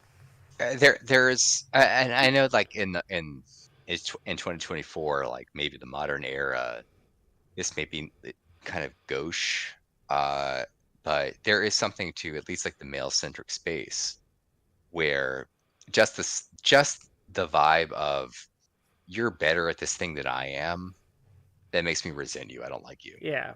Like like Savage versus Law. Savage obviously like very competent, uh, great shape, incredibly like built athletic person, but it's like, oh, But he's you're like not really Jerry popular in this Lawler. area. Yeah, you're not Jerry Lawler. You're beloved here. Like you've had success here. You're Like I don't not like that. you're not literally like the god of Memphis. And like Yeah, that eats away. You know I don't it's like that. funny. Yeah, like you're the boss here. Like I don't. I like I should be the boss. It's Like that, and funny. it's like for people who don't necessarily males can maybe perhaps understand that where it's like two bulls, two like literally like rams headbutting each other like for dominance, like that it makes a certain amount of sense where it's like, well, this is very like basic, but it's like, yeah, but that works. It's like it's two alpha males. It's like Yeah. Jerry Lawler, the alpha male of Memphis. Randy Savage is like, screw you. Like I should be the alpha male. Conflict. And it is as simplistic as it gets, but it works. Yeah. But so we kind of got a little afield here. So this is still we're still in this promo, but like what I love about this As promo usual. is so it Again, comes back. when Shad's not when Well, Shad's not it here, makes go sense with this because Farfield. it's very true of this promo because so they come back from the Rock and Roll Express, and this is literally this Lanny Poffo promo might be one of my favorite promos I've ever seen because he pretty much so why this is awesome is he works decadent filth into like a promo, but he's essentially talking about hedonism and like while he's doing this, Randy Savage is beating himself in the head with a chair again. But so he's like talking about like, oh, rock and roll like leads these kids, into the sins of the flesh. He's like, I stand for like virtue and like humility and like chastity, and he's going off about all these virtues and stuff. And it was awesome. Like it's very well spoken too. Like he's talking like um it's not like there's a way he's talking very intelligently and talking down, but it doesn't feel like he like got a thesaurus out to do this. It feels like it's how he actually talks, but he's grandstanding about how he's essentially saying like, oh, I'm standing tall and righteously against these hedonists, the Rock and Roll Express. There's a subtlety to this, which there's also like a comedic aspect to this because Savage is just like prowling around the background, Yeah, just like almost like frothing at the mouth like crazy. because he's But also you are correct, and he's also talking Lanny is about so he's talking about revenge, but he's also saying like when he says all that, he's like, well, these Rock and Roll Expresses, he's essentially saying like they're slaves to the flesh. Like that's kind of like the point he's making. He's like kind of talking about hedonism and like how he stands against those things. It's like it's a really like I don't think I've quite seen someone talk like this in a promo, but it was like really well done. And like the subversion that he's the bad guy too. And he's doing this in like a more conservative audience thing, but he's making it work. Yeah. It was good. Like he is basically, well, I also feel like there was a subtle like class thing. Yeah. Uh Talking about it's like hard to say. he's kind of talking about like, oh, I'm this high class thing, and oh, these poors, they don't know how to like keep it in their pants, like, they're out there with their sex and their beer, and like I'm this highbrow guy like tucking in at night with my Ovaltine in a book, like, so I'm better than them. I mean, it was, again, 40 years ago, you're dealing with like a really like high concept type of, he's a heel, but he really is almost like presenting himself almost as like a face, because he's basically saying in a really subtle way, because they're in the South, in like Memphis, Tennessee, Yeah. and the Poffos are from like Lexington. Florida. Yeah, well, But they're right well, in I Lexington. mean, yeah, but I mean, Randy was built from Sarasota, Florida, so it's like Well, you're all from like the South. You're not from like, well, you know, Pitt. they're from like the Midwest, because Randy did play for the Reds. Well, not like Yeah, he was in the system for the Reds in the he was 70s. in the system, Yeah. but like Lanny's kind of being like, again, you mentioned this like offline. It's like he worked in the phrase decadent filth in a wrestling promo. It's like, I don't know that I've ever seen that actually worked He's into a almost, wrestling promo. you know what he's almost being? He's almost subtly being like a cable TV preacher, in a way. A little bit. He's kind of in I can't describe it as like a polite way, but he's almost basically saying like, oh, rock and roll, like you're just like, degenerate rednecks. Yeah. Like that's kind of what he's saying. Like degenerate, like you're You don't have degenerate any redneck, degenerate. self-control, like Yeah, you blue collar slobs like yeah, don't know how decadent to, filth. yeah. But that's okay. Like me and my brother will be like representative of like what people should Yeah. aspire to want. It's like, Randy, stop beating Um, yourself with that chair. Like, you're making me look bad. well, that's the thing. Like he cuts this like really good promo, and then Randy's just like, again, like almost like practically frothing at the mouth like crazy. No, he's literally listing off all these qualities he stands for as Randy like walks in front of him, like beating himself in the head with a chair. Yeah, Like, it's just crazy. awesome.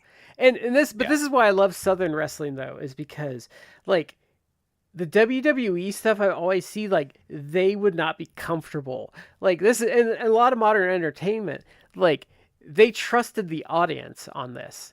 Like they Mhm. didn't think the audience was dumb. They might have tweaked it to be like, oh, this guy thinks he's smarter than you, but they trusted the Mhm. audience to get what he was going for, and it worked. Like it's an awesome promo. Like I have seen very few promos like this, and I'm like, my takeaway was, god damn, like I wish like the Sir Lanny character is awesome. Like it makes me kind of hate like his WWE character, because there's so much like texture, and like there's like, this is why when people think tropes are bad, or like don't like, that's why so much like stuff I think now where people think tropes are like a bad idea, like this is why tropes work though, is because he was able to like tweak those.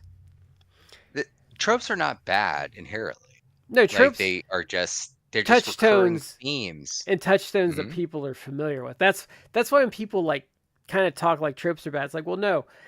Or like when like people talk about subverting expectations, it's like, no, you need, like, the audience needs to know where you're going, or like you need to like, or they're not going to go with you. Like the audience had like if you're watching an episode of Star Trek, like you don't want Star Trek to suddenly become like Star Wars, because that's not what Yeah. like you expect Star Trek to be a certain thing, and you can have creativity within the bounds of Star Trek, or even Star Wars. Like you can have creativity in the bounds of that. A lot of creativity, a lot of latitude. But like you can't like like that's why The Last Jedi messed things up, is because when you subvert like the expectations of of Star Wars, like it's not Star Wars anymore. And like your audience Yeah. isn't going along. You can do like I said, or even like Superman. Like you can do a lot of creative stuff with Superman. But like when like your first like you I talk about with the Flash. You know when a hack comes on to the Flash as a comic because a hack always tries to slow him down. Like that's the first thing a hack always does on the Flash is, hey, we're gonna take his speed away and blah blah blah. It's like, oh yeah, because you suck. That's always what like bad writers do on the Flash. Unless you're Mark Waid and then you make him faster because Mark Waid's awesome. Um, but no, like so I think there was like really a lot of subversive elements in this. Like it's really interesting, and I don't quite think I've seen like such a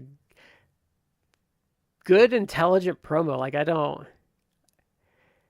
It was a very good promo. And the wider argument about tropes, it's like, no, tropes are not bad. Like tropes are actually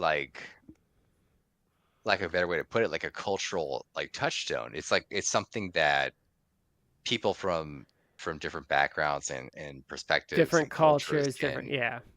yes, can like, can, yeah, it's like, oh, because again, like I know sometimes we like to think differently. This is like a broader philosophical argument, but it's like the human experience is the human experience. Like Yeah. people from the absolute like completely different experience, like they could be like literally have nothing in a very economically or socially disadvantaged part of the world. There's still some things that they could connect with someone who has the most privileged background in the world, because the human experience is the human experience. We all have human frailties. We all have things You're that always connect gonna us. you're always gonna suffer. Like Yes, at our we age, we like all have something. you've all like at our age, like almost everyone my age has suffered loss, like of a family member Yes, or something like that. So like that is like a common experience. Like it might be different people. Like I have friends whose parents are dead. But mine are still alive. Like I know people that are like a lot older than me whose parents are still alive. Um, I know people that lost their parents when they're very young, but there is like a sense of loss. Like someone has at least lost someone in their family at this point, so they like understand that concept, or even like I would even say like unrequited love. I would say most people have experienced that. Like there's some outliers to that, but that is like a common like, oh, like tell me about someone that you had a crush on that like could not give less of a crap that you existed. Like I think yes, like 80% of people would be like, oh yeah, blah blah blah. So those are like common human experiences. exactly. And I will say this, not to get into like certain like live wire political things, but there some people like are I would consider like disingenuous about things, where it's like if you are of a certain, say, like racial or ethnic persuasion, like, oh, like you have nothing in common with people from a different racial or ethnic persuasion. It's like, no, the human experience is the human experience. Like people from a certain ethnic background in America may have a different experience than other people because of racism or other things. Yes, I can accept that, but there are certain things that unite us. Like I have a mortgage. Yeah.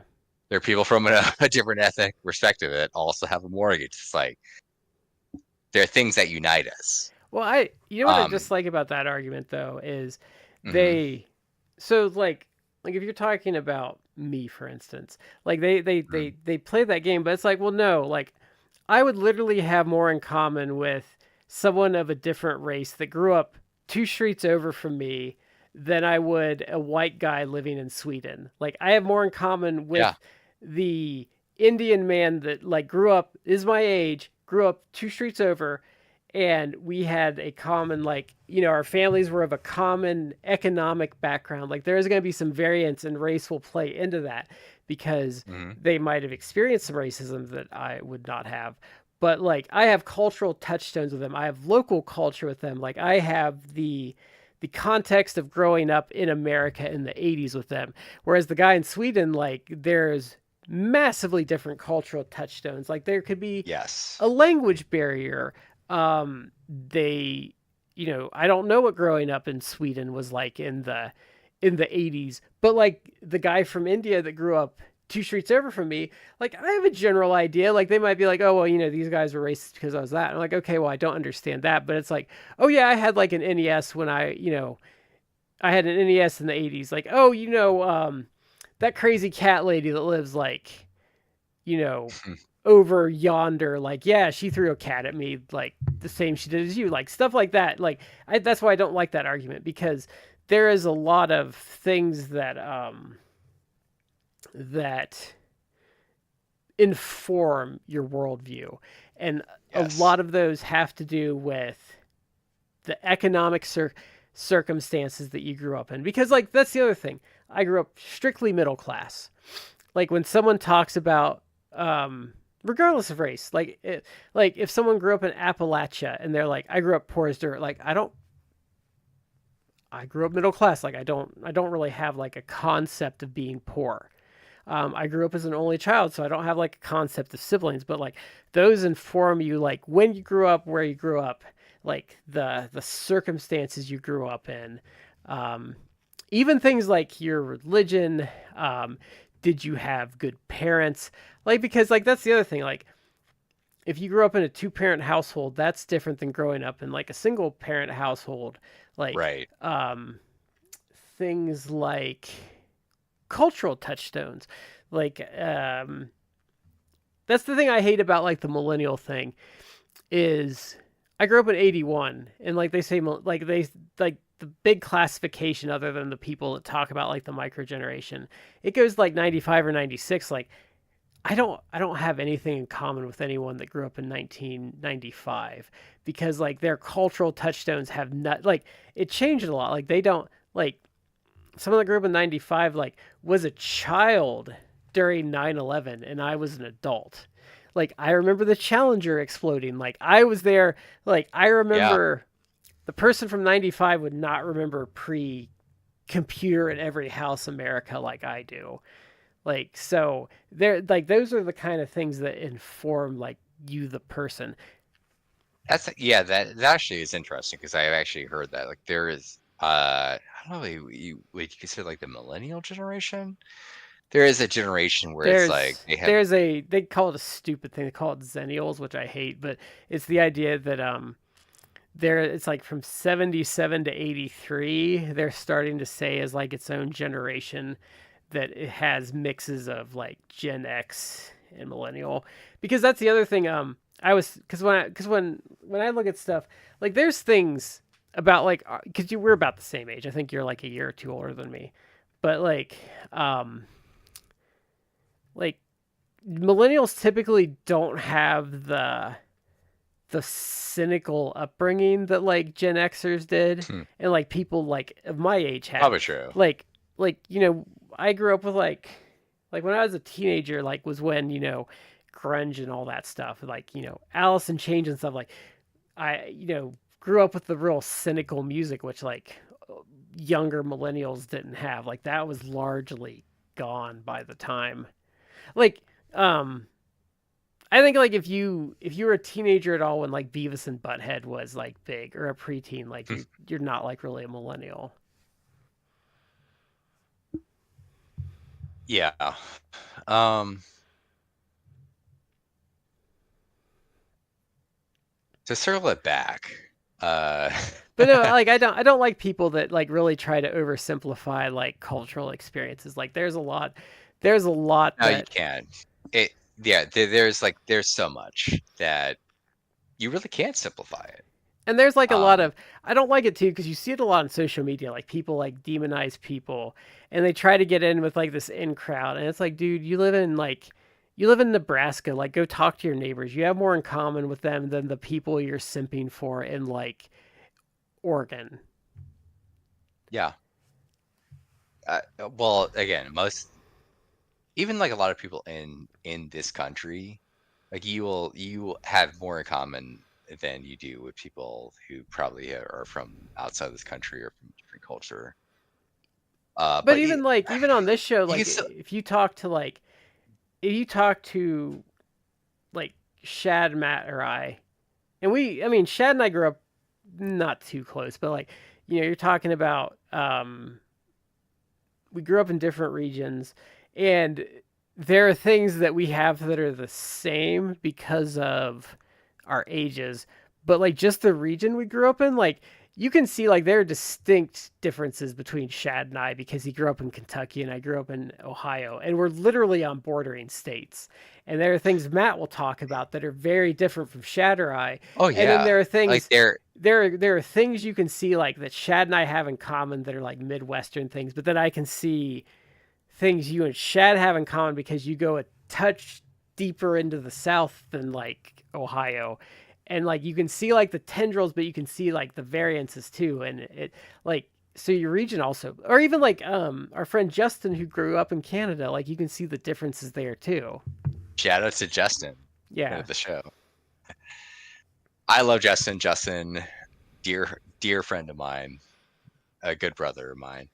Uh, you're absolutely right. Like you and Chad are closer than age than I am, and not that we're like wildly different in age. I think the way it works is I think I am directly in the middle of you and Shad, and like you're just as old, I'm the like oldest. you're the oldest, but I'm directly, it goes you, and then I am directly in the middle, and then Shad is as young to me as you are as old to me almost. Like I think it goes like, because I think like you're about 2 years older than me, but then Shad is about 2 years younger than me. So like Yeah. I'm smack in the middle.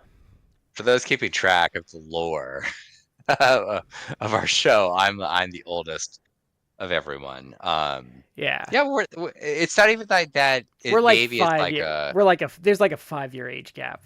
maybe not even like a 4 year age difference. I think we range from like what, like 79 to 83 in our. Probably about I think right. you're It's 79. like four to I'm 80. five, I think we each came out. four. I think we're like the Star Wars trilogy that you were How, 79. I'm first off, how dare you like yeah. No, list the I year think I was they're born? I think they're I'm like, I didn't mention like my birth year. Anyway, but yeah, yeah, I think we're and exactly like 2 years. geographically, we're not even that far away. Like if I were like drive to you or drive to Shad, like hop in my car like right now, it would probably be like Yeah, I could do it within but I could do it like within a day, like half a day. but like I'll Like use a great example of like things that are different though. Like you'll hear Shad talk about like hill people and like things that like the things you get into, but then like you have me that has to explain like, well, no, that's a Mennonite, and then they're like, well, how do you know? It's like, well, because Mennonites have color on their clothes. Like dealing with the Amish is a much more Ohio thing because I'm in close proximity. Like so that's something like that culturally like you guys don't have the same amount of experience with, and like um like you're closer to the coast, so then you have much like different. I have absolutely zero Mennonite or Amish experience, and I live probably within a 2.5 to 3 hour If max. if Like they have it's color on their clothes, they're probably Mennonite. from Pennsylvania, which was like prime, like Amish or Mennonite So area. I went to a funeral once, and it was in northern Ohio, and it was so bad it like caused the traffic build up on Google. But we were in a funeral procession and we got stuck behind an Amish buggy, so it took like 40 minutes to get to the gravesite because Mm. it was on this back road and like the buggy could not get. Amish culture is really interesting though. Shad would know the word because I can never remember. But like, so when the kids like come of age, they get to go out into the world for like a couple years. It starts with an R. It's Uh, like Spring or something. Rumspringa, Yeah, yeah. So Rumspringa. they let Yeah, their kids go out into the world for like 2 years and decide if they want to be Amish or not. But it's different between communities though. It's interesting because like they have varying degrees of modernization.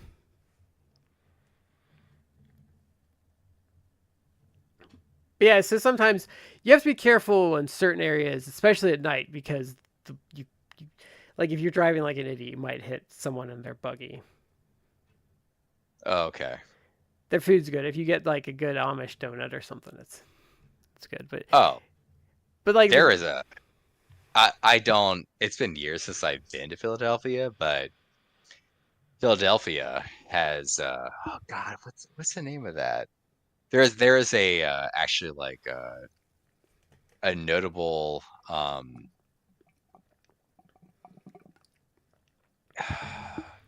There is like an actual like in Philadelphia. There is actually like a big market that has like an Amish bakery that is absolutely amazing.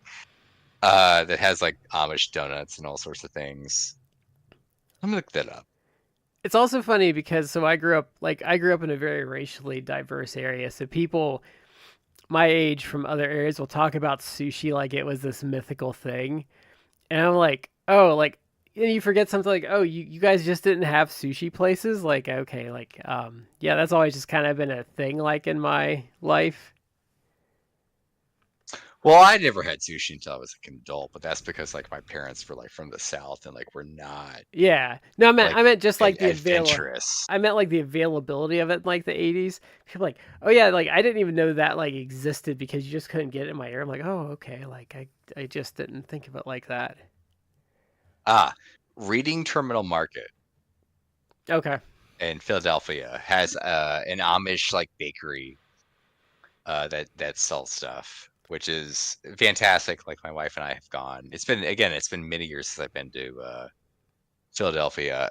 Reading Terminal Market also notable for having Herschel's Deli, which to me is the best pastrami sandwich I've ever had in my lifetime. cool. Love a But good pastrami sandwich. yeah, those are I think small things though, like the cultural like differences of where you live though. Let's tie it all back to Randy Savage and Lanny Poffo. Tropes are not bad. Tropes Yeah. are not bad per se. Um, they can be cultural touchstones where it's like people from different cultures can be like, this is the shared human experience. I can appreciate this. I mean, what did they And say? There's only like 7 true like stories. Is it 5 or 7? I don't know that I would agree with only 7, but I get what they're going I think with. the idea But is everything is born out of those like few ideas. Like deep in its core, like you can dress it up differently, but I think they all come down to like well, then it goes into like the Joseph Campbell, like the hero with many faces. yeah, Like I get that it's like if you really distill it down to it's as like simple as possible, it's like yeah, the hero's journey. Like there's some sort of conflict, they have to overcome the conflict, etc. well, I think not to go too field, I won't mention it, but I think that's why the sequel trilogy failed is because they did not give Rey like a proper hero's journey. She was just kind of good at No, everything. Like she just kind of showed up and she's good at everything. Like she never struggles or anything, and it's kind of like, well, that's boring. we need to Like, get we need our good buddy Tim Garrison back on the show. yeah, because like I think, Yes, I thought that the sequel trilogy was bad because it was Ray was basically a Mary Sue, and I know that's opening up our show to like a lot of criticism. And I'm not trying to hate on Star Wars, but it's just like people who characters who are Mary Sues. It's like you're gonna get criticism because you do lack the conflict it's the that actually problem. builds the character of a specific character to actually like progression of actual like character She has the abilities. problem. She has the problem Roman Reigns had as a face. Like you didn't get to Yeah, partake in the struggle, and when you don't get to partake in the struggle, like there's you don't build emotional attachment. Like I think I think that's but the issue. that goes back to the trope. It's the human struggle is to struggle. That's the human experience. You have to we live in the best time to be a human being ever. Yeah, Like the majority of the human experience is you have to claw in the dirt to exist. yeah. Like we You have to don't claw in the dirt for vegetables, for food, for you don't everything like have that. You have to to you don't have to have 10 kids anymore just to hope 3 of them like survive. exactly. And that's not even like in antiquity. No, It's that's like 150 years ago at most. I You would would have say mm, we're probably probably less than getting to that, the but we're probably getting to the point where you could say that's I'd say you could probably say it's not less than 100 years anymore. But like when I mean like so when I was born though, like they really didn't figure out like modern medicine until the 90s. Like there's a lot of stuff like our generation came up in, like there was still, I mean it's still complicated, like there's still complications from childbirth, but like it was way different when we were kids than it is now. But I would say like the idea that the average American family like of the 50s had 2.5 kids, like that would have been inconceivable at that in the 50s, even like I would think like 50 or 60 years before, because like and it's not even sickness. Like that's the other thing. Like it's not even sickness. Like when kids were growing up back in the day, like it was just a hard life, like all sorts of stuff. Like you could just get a cut back in the day and you just die because it got infected and they didn't have like modern antibiotics yet. so I will I'll do a shameless like a callback to last year. It's like for people need to like this is basically listen to our old episodes. It hasn't even been a year. Not even been a year. But last year, for those who linger longer, I had a I had a fucking brain tumor that almost killed me last year. Not even 12 months ago. And here I am, smiling, laughing. I forget that was only a year ago. That feels like a long time ago. Not even. I had a surgery in August of last year. Yeah, And here I am doing well. I just came And across that episode. I would not be as well as I am if not for like modern medicine. Yeah. So yeah, we've come a long way as a species. So then so we did the rematch. So I want to say about the rematch with them. So Savage goes to do the pile driver again, and Morton kind of does, you know, the stand up and like flips them over. And Yeah. I winced when he like he had to have broken his ass on that table. Like that looked. Again, Japanese style tables where they did not break. Although looking at it, it's like I for comedic value, I call it a Japanese table. This was a thick like table. It's like, yeah, this was not. They shouldn't have broke when you did a pile driver on it, but Yeah. And this this is looked like it would have hurt to it's do a this. this is like a it's kind of like a continuation of the first match, and then it kind of just breaks down into like a pretty crazy brawl to end it. And I like this feud. I want to see if there's like another match out there.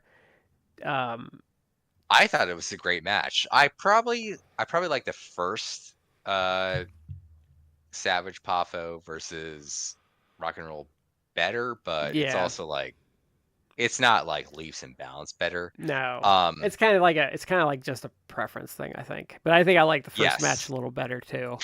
I did like that Lance Russell on commentary really actually drove home the dichotomy between Savage and Poffo. He actually like really hyped up the fact that Savage was just like a wild, crazy, just brute of a guy that you could not like you know what he was going to do, which is true. Like that's how he was styled. And Poffo was like the cool, calculated, like he could do like these amazing moves, but also had like a psychology where Savage was just crazy. Like I felt Lance actually conveyed that, where it was a clear difference. Like Poffo was like what you would consider like the standard like tag guy who also did like really cool innovative moves. And Savage was like the wild card. It's like you don't know what he was gonna do. Like he could dive off the top rope and do a double axe handle. Like and well me at the same time like Paffa would be like I'm gonna do a move, then I'm gonna do like a senton off the top rope that people were not used to in 1984. Yeah, But it was more traditionally like I'm working like a tag match. yeah, But I love that Randy had like a quickness to him and a crispness. Like everything he did was not only believable, but it was also like there was an intensity to it, and there was like a crispness to it, where it's like he could throw a guy into ropes and like do like a punch, but it was lightning quick and crisp. Yeah. So then we have a final segment. So what happens after this? Hold And on, hold on. Before we get to that, the final match, like sequence of this tag match with Rock and Roll, you, you saw Angelo Poffo, like attacking Rock and Roll Express with his shoe, oh yeah, I said that he got the ultimate which caused the insult. Nikki finish. Yeah, but he got the ultimate insult of getting beat up with your own shoe because Morton takes the shoe from him and just clocks him. Which, Yes, but I was like, you know what? They were heels, but I'm like, I actually like commiserate with Poffo Mania, well, Poffo yeah, Mania, that was a which great. is an amazing That's a, tag name. yeah, well, no, yeah, but what I like though is we watched a couple of matches and stuff, but I like that Angelo did not get beat up in any of those. Like, so it made it mean more. No, but think about this: if you want to like subvert tropes or expectations, it's like yeah, like Savage and Pop and Lanny, like the heels, but you could easily style this as like Angelo, the proud father, didn't interfere the entire match, but at the very end when it break down, like he attacked Rock and Roll Express with the heel because like they were beating the hell out of his boys, his sons, beloved sons. And what Yeah, happened? Rock and Roll Express starts like pounding on Angelo Profo. It's like these degenerate, this decadent filth well, of the Rock and Roll well, Express I like that. attacking this old elderly man. Like what horrible people. I also like this is the proper execution of baby faces too. Is the baby faces did not cheat, but once the heels got too far out of line, they gave it back to them. Like so, Yeah. this is like the perfect execution of when it's okay for like faces to use some underhanded tactics, which is pretty much just, oh, you hit me with a shoe, like, well, I'm gonna take that from you, and like, well, screw you, I'm gonna beat you with your own shoe because why not? Mm. So we're gonna go Yeah. to this. So this is the last match. So Randy turns face at some point, and I think we're gonna have to do a second episode like in a couple weeks, like and get some of the other Savage and Memphis footage because it's awesome. So he turns face to help Lawler, and they team up. There's a promo with it. It's kind of very. This is part. It's very mega powery in execution. So Wait, are you, sir? Wait, hold on. You're missing out on. well, You did Savage. I'm Savage. setting. Oh, Oh no. Oh yeah. Sorry, I missed one. So there's also Savage TV. versus Yeah, Rick Rick McCord. McCord. Yeah, so this is Rick McCord's. He's kind of a name. He wasn't like more than a mid carder anywhere. But so this, what I love about this though is Randy comes out to Fame as his music, which I think is really fitting. And he kind of rants. This is before the He, rock and roll stuff, but he's talking about Lawler, oh, and he's okay. like, I don't have the Mid America Championship anymore. And then the rest of the matches, he pretty much just beats poor Rick McCord like senseless.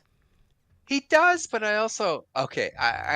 I'm glad that you added the context that this was before the rock and roll series I think this is like because in April or so because um, okay, because I actually felt like so I don't know the background of Record in Memphis or otherwise. he Um, wrestled here. I think he did some Continental. I think he did a lot of like Kansas City.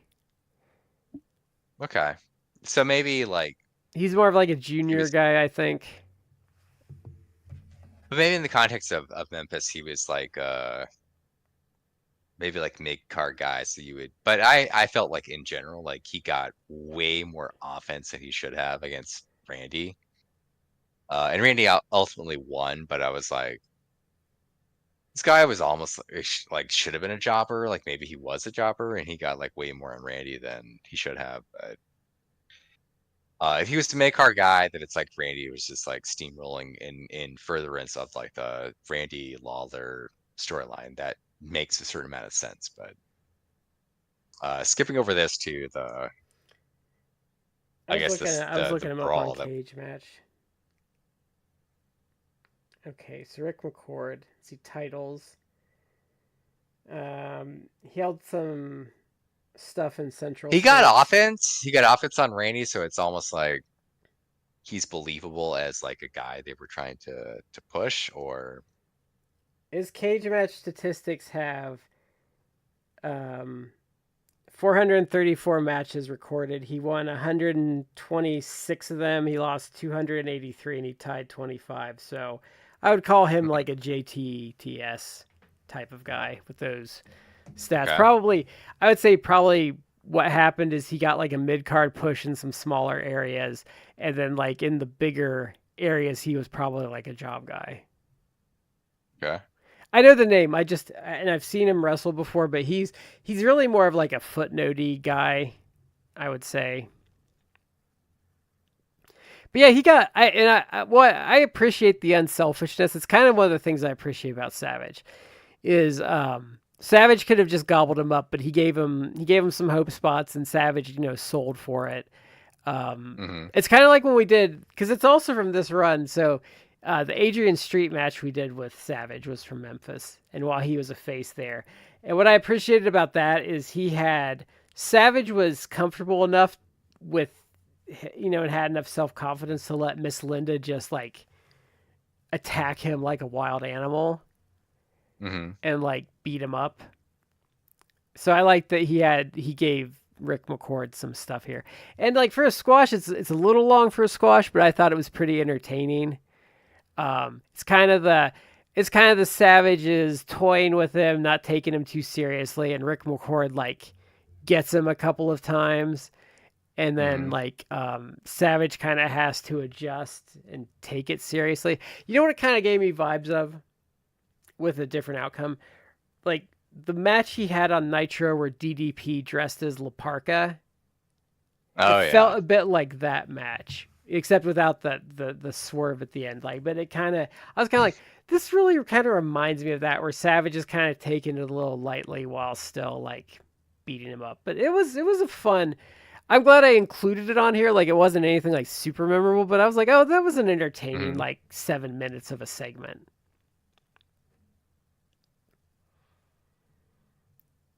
Is that about what you thought of it? Yeah. Again, I was like, why is Rip McCord getting so much offense on Savage? But overall, I felt it was a good segment. Yeah. So then, okay, so sorry, I forgot about that one. But so this last part, so he eventually turns face, and then he ends up teaming up with Jerry Lawler to take on like the team of Rick Rude, King Kong Bundy, and I think Jim Neidhart was involved, because I think part of Well, this came before up. then, for sure, like Jimmy Hart was the manager of Rude and Bundy. Yeah, and I think we saw something else with this. What was that related to? Remember, it was I think it was the Eddie Gilbert episode where it was like Eddie Gilbert and Tommy Rich against like Jim Neidhart and Rick Rude, and that's like where everyone like runs out, and those animals of like Memphis fans are throwing firecrackers at Rick Rude. But so pretty much this is just so there's two things you can do that are just asking for trouble in professional wrestling. There is Mm. give someone a trophy or bring someone a birthday cake. Oh yeah. Those are the two things you should never do unless you got your ass kicking boots ready to go. So so what happened here was Lance Russell like brought out Jerry Jarrett, who was like the booker The of owner too. Memphis, the owner. And they mentioned how, and I don't know the context, but basically it was like The only some other big time on event. this show we've seen Jerry Jarrett is when Honky Tonk Man and the one Moondog guy, I can't think of his name. Larry. Oh, it was Rex.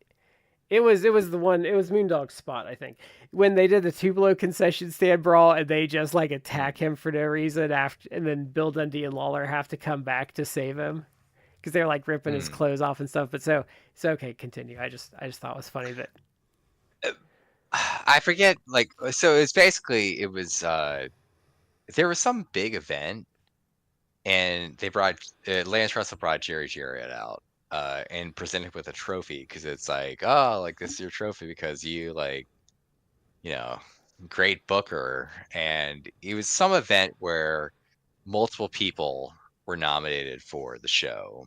And they even included like a references to like the New York promotion, which was like basically WWF. Yeah. Where like Glenn, I think they even referenced Backlund, but uh, like basically like a multi promotion like event that allegedly was like occurring, and they're promoting like they gave a trophy to Jerry Jarrett for like his promotion abilities.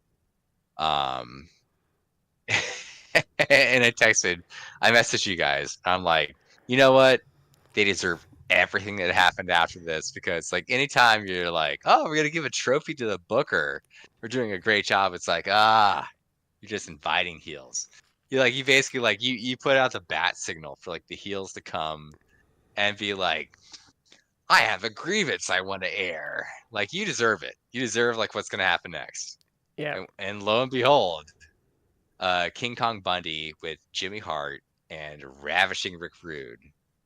This is before his ravishing days, but like Bundy and Rude like show up. This is about Rude, where he's starting to like put it all together as like a talent, I would say, though. Oh yeah, he's like I don't know when he started, but like We his saw him in the Slaughter, like the final conflict build up, doing jobs. historically he would have probably been He'd been a pretty couple new years in in the at this business. point, because then Yeah, like he would have been still like pretty young in the business. this would have been like the latter part of '84. Then he shows up in JCP in like '86, because he and Manny Fernandez were the tag champs. And then he goes to World Class and gets the world title there, and then he ends up in WWE. Is kind of like what Yeah, his career trajectory is. And I think he's in Florida in like '85 for part of it, because I know he showed up yeah. on. Um, But Bundy at this point would have been probably more the veteran. Not that he was like I don't know when Bundy started, but he would have been off of his he'd have been world off of class. his big world class run, where he, that was a big deal. And then he would have come over. I think he came over. I think these guys came over in the trade with Mid South, where Mid South got the Midnights and Cornette and the Rock and Rolls, and then they got Neidhart, Bundy, and Rude. Yeah. And then so Bundy and Rude with Jimmy Hart come out, and again, maybe this is me favoring the heels, but I would have been like, you know what? They had a point where like Jerry Jarrett was kind of like, like I didn't book this, like I was just part of a committee, like the committee booked it, whatever. But Bundy and Rude came out, and it's like, oh, you had this big show, right? Like, why weren't Bundy and Rude? Like, why weren't we booked for the big show? I noticed that Jerry Lawler was with you the entire They're time. Jerry Lawler happened to be picked for this like they're big not booked on show. the card, Terry. Yeah, I'm not booked, Terry. Not booked. But I watched this, and again, this is me being the heel. I'm like, you know what? Maybe they had a point. Maybe like Jerry Lawler. Oh, what a surprise! Jerry Lawler, the favorite, like he got booked. And again, kayfabe answer is like, well, Jerry Lawler is like he's the Hogan of the promotion. He's like the top face. He's the He's won the beloved. Southern Heavyweight Championship at least Yeah, like 47 times at this point. yeah. He's like the top guy of the promotion. Like, of course you would like include him. But anyway, like they're like, why was he? Why Jerry Lawler? Like, not why not us? And Jerry Jarrett was like, what do you want me to do? Like, I didn't choose this, and that's fair. But at the same time, like they were complaining, and then all of a sudden, Macho Man Randy Savage and Jerry Lawler, who I don't. Again, I feel we need to like do another show because Yeah, there's I don't know where the context of we started this show where Savage is invading Memphis and is almost in a blood feud with Jerry Lawler. And then here we are like years or months later, this and is it's like probably they're like both this is probably a couple months after the rock and roll stuff. all right, well, a few months later, they're like besties. They're like coming out to like attack Bundy and Rude. But at the same time, I almost feel like Savage was the one who was like attacked because he just comes out and he's like balls to wall. It's like, I'm gonna attack. And Law was almost like, okay, well, Randy's attacking. I guess I'll attack. My favorite part of this And was poor little Jimmy Hart getting flung around like a flea because he kept trying to help. he tried, but he couldn't do it. And man, this is just insane because they literally tear the set completely apart. Like they're even tearing like the walls down. So this was obviously not as wild as like the Tupelo concession brawl or some of the other stuff that we've seen, but it The was like parking lot brawl. Well, no, this is probably it was crazy. pretty wild. Like they were just like going all over, like they're just attacking each other. It would kind And of settle down, then they'd like get back into it. Like it was very. And it went on for like 3 or 4 minutes before like guys from the back started coming out to like, well, let's Yeah. break this up. And I want to say like this entire segment was not like this was like a 20-minute segment. It's like a 7 minute segment, yeah. maybe overall. Like from like they started coming out like I'm complaining to like the end of the brawl, like 8 minutes maybe. But it was wild. It was like This is like I guess this is where I was watching this. I'm like, oh, this is like I was watching like, oh yeah, like this is like ECW like DNA like all over it. Like this is like oh yeah. they're like this is Attitude Era. This is like WWE is still like ripping parts of this like off to this day. Oh yeah. Like this is where I guess it goes to like to be innovative and ahead of its time, but this was kind of like ahead of its time because it was like not even like the 90s yet, but it was intense, it was crazy, and it was believable. But they just went like balls to the wall. And like I said, they tore the set. Like they destroyed the entire set. Mm. This is also where this is also this is where I mean Johnny Sorrow from PWO said this best, but this is where you see it exemplified in like the Memphis experience where Lance Russell's Kermit the Frog here and he just wants to have a good show and those crazy wrestlers like messed it all up again.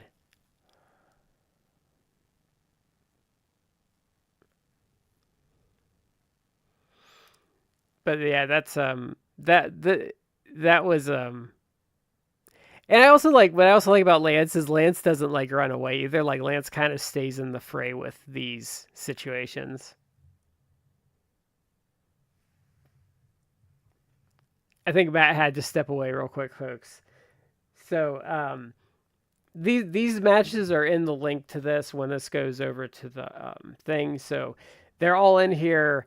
We'll probably do a second episode because there's like an Austin Idol match. There's more context to this. I included this brawl just because it was so crazy.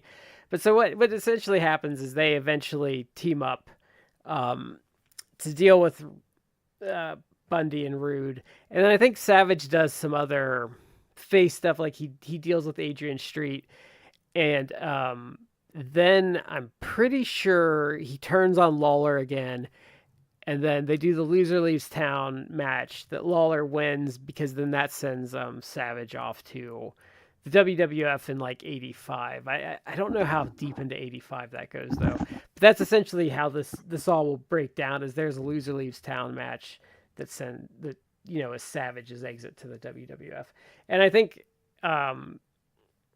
I don't think we'll do this next week, but I think in a couple weeks we'll do some more Savage in Memphis because there's really a lot of untapped content in here. I feel like there's like a lot of gaps that we didn't get for brevity. It's hard. It's hard too because I'm getting it off YouTube. Like I have all this stuff on disc because I have all of 84 around here somewhere.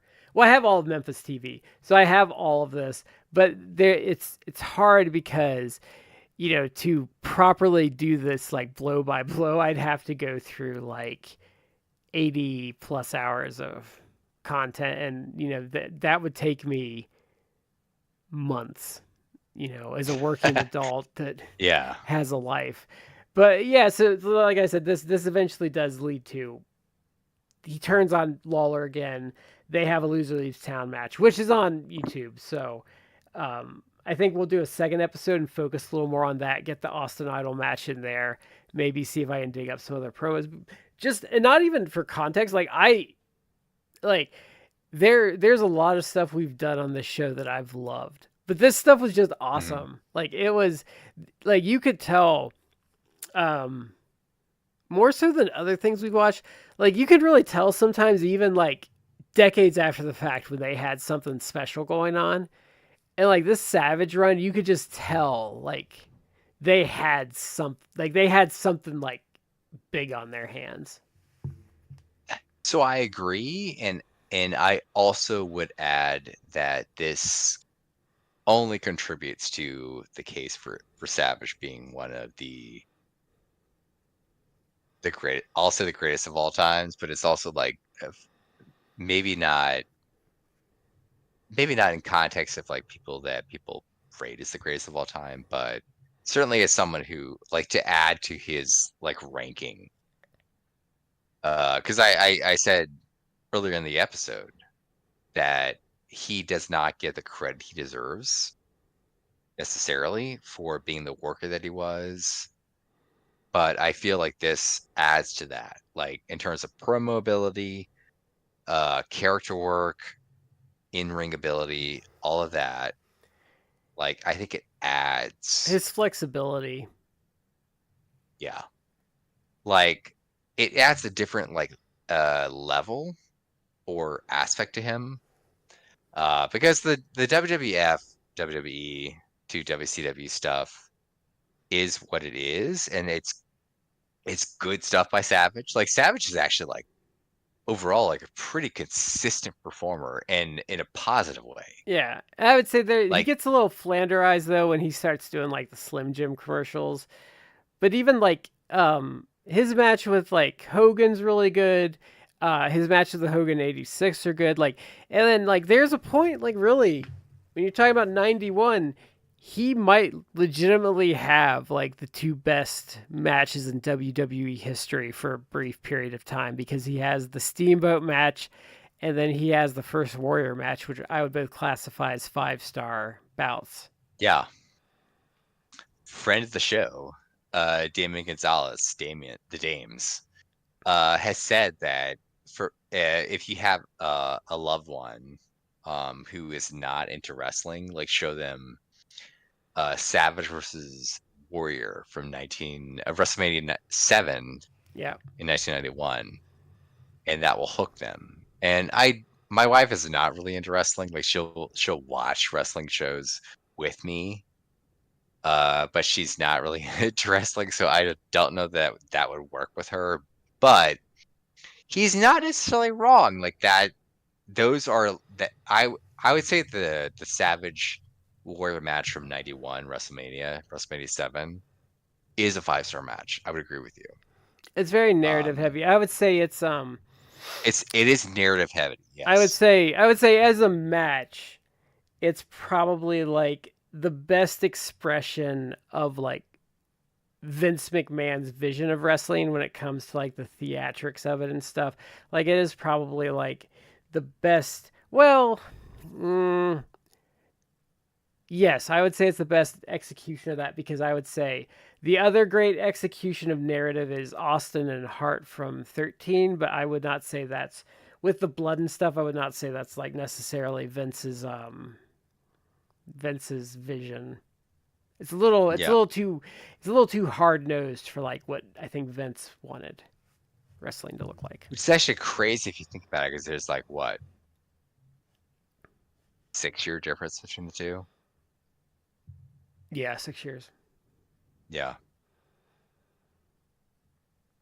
But I mean, it shows. I mean, That's he changed with the times on that one. So I mean, that's a hard thing to yeah. do because I mean, how many times we like have we watched something where this well-regarded booker from like a bygone era, not even like a super bygone era, but like 3 years out of the business, they come back and like they're just totally out of touch and like Yeah.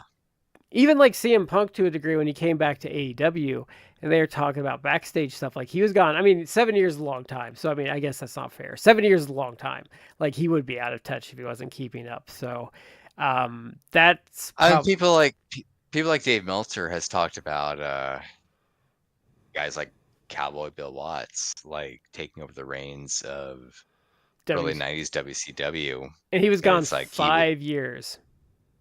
yeah, and he was like, yeah, he was out of it, and it's like CM Punk was gone for like years, and he came back, and He oh met, man, we well, could do eh, we've talked a lot about CM Punk on our show, but like we could do an entire but like if you think about Punk though, breakdown. he's Mm. gone 7 years, but he missed the entire Indies boom and like the Bullet Club and like the Elite. Like he missed like it's 7 years, but he missed like everything that led to AEW like being created. Like he missed all of that. So yeah, he was out of touch, but think about how much he legitimately missed. Oh,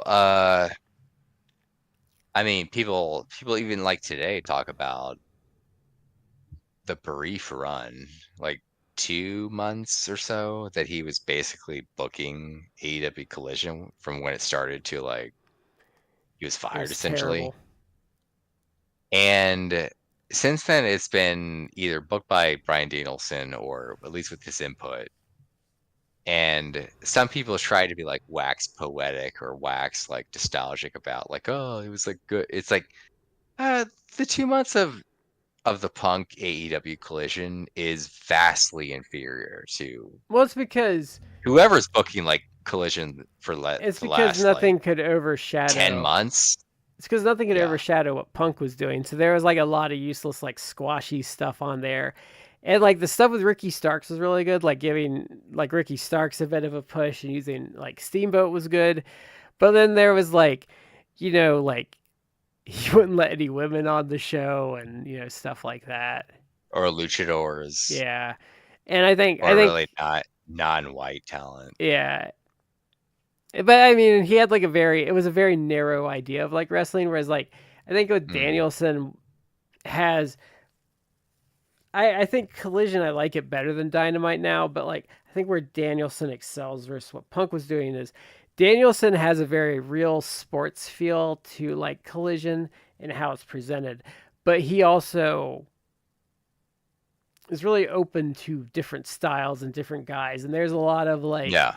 there's a lot of like hey, like I want to have like a 20-minute match with Hechicero and see how that turns out. Like stuff like that. Like very Amazing. yeah, like very The open-minded like 20 how did that Danielson like Hechicero 20-minute match what amazing. yeah. One of the best matches of 2024. Or it's like yeah, I want to have like some Japanese talent on the show. Like it's just much more open like I think he's but Danielson I think has a real good mind for the business and like he's never like quite left and I think the difference with Danielson and Punk is like I think this is not to trash on Punk. I love trashing on him, but like I think Danielson has never lost his passion for wrestling and Hmm.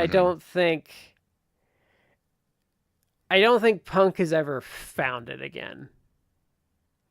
Like I think there's reasons he came back to wrestling and I think I think there's a part of him that thinks he like is passionate about wrestling, but I think like when all that stuff happened with WWE back in like the early part of the tens, like I think his passion died. And it's kind of like because I've been there, like when you have like something you're really passionate about, and you kind of lose that passion, and you go through the motions with it here and there, and you might even have some fun with it and stuff, but like it's never the same, and like you eventually get to that point where you're like, I think I'm gonna move on. Like I still enjoy it sometimes, but the passion's just not there for it anymore. Like I think that's kind of what he's going through. If I'm like really breaking it down with Punk, and I don't I guess necessarily blame him either for what he's gone through with some of it. Like I think he's a jackass and he's a very selfish person, but like as far as his passion for wrestling, like I sort of understand why I he guess lost if it.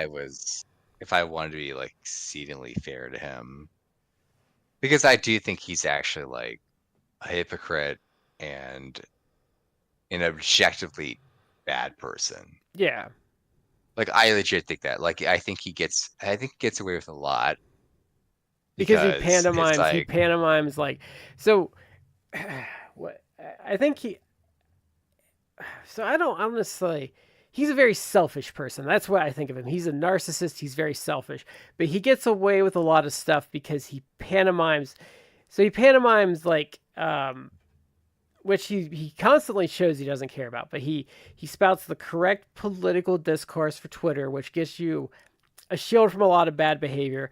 But then when it comes to like wrestling, he pantomimes the right things to get cover from like the crowd that's going to be very loud versus like people yes. that. So like he's very manipulative, but like the one thing I've noticed is you can be a total fucking hypocrite and not believe any of that. But as long as you like go through the motions of saying like XYZ when it comes to politics, even if you constantly show that you don't believe in any of that stuff, like you get a total pass. Like you can be like, and I've seen it, like there are people that are like overtly racist, like super racist, like to the point like I'm talking about like go right to the N word over and over and over again, and they still get passes because they're on like the right side of like a very vocal group on social media. And so he gets away with stuff because of that, but he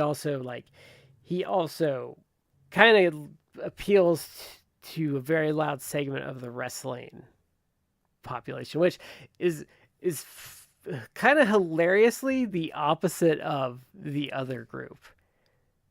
Like, because one is the very like the woke progressive types, and I would say um, the wrestling group he kind of gets to cover for him would not be in that progressive like.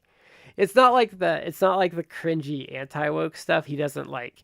They're not in that group, but they are not like what I would call a progressive like group because I would say they're very much like not.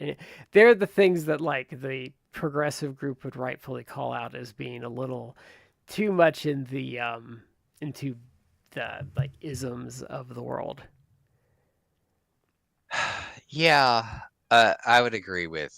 So I may not know everything, all the examples that you've listed just now, but I do think generally like he is a hypocrite. Where it's like Like he I do it's like extraordinarily self-centered. bashing like I'll use a great example is and it's falling into the saying the proper political things but calling them out for the blood money shows that he cannot wait to be a part of now just because he's getting that sweet blood money for himself. Like that's a great example of like his hypocrisy. Oh, they just did a Saudi Arabia show, but that which he wasn't part of. But it's like he can have the excuse. It's like, oh, I'm still recovering from an injury, and that may be true. But it's also like, well, it's very convenient. Or Uh, his his known treatment of women in the past. Like I don't know anything about AJ Lee, so we won't say anything about that. But like his treatment of Daphne, and like he would probably be on there like uh, opining about like the way women are treated in society and stuff. And it's like, dude, shut the fuck up. Like she practically committed suicide it's about over how you treated her. so it's unfair and it's all innuendo. But I have heard different sources that you know We have a good idea what happened with Daphne. well, I've also heard that perhaps like, like 45 or however old he is, like mid 40s-year-old punk hanging out with like early to mid 20s like women in NXT is perhaps like not a good thing, I would say, especially in his like relationship with yeah. AJ Lee, which you would hope would Well, in be like his, absolutely stellar. but I would But say I've some of actually his, heard rumors that it's not like has been as positive as it should have been I would or should say, be. I would say with his noted history beyond that too, it's a little weird. But also I think I'm not defending him, but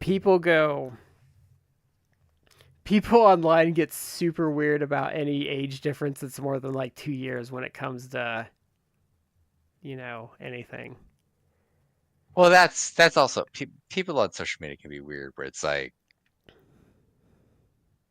I mean, I personal example, like my wife is older than me by a lot. No, within like 12 months, she's like 10 months older than me. It's like I according to the standards of the day, it's like, no, I wasn't groomed. Yeah. But I My mean, wife is like 10 months older than me. Like I that's not grooming. I was saying though But with some people are like, oh, this 18-year-old is being dated by like a 20-month-old. Oh, grooming. It's like 2 fucking years. Like, come on. If yeah. an 18-year-old is or like CM Punk, if a 45-year-old is like hanging out a lot with like a 20-year-old in NXT, that's a little weird.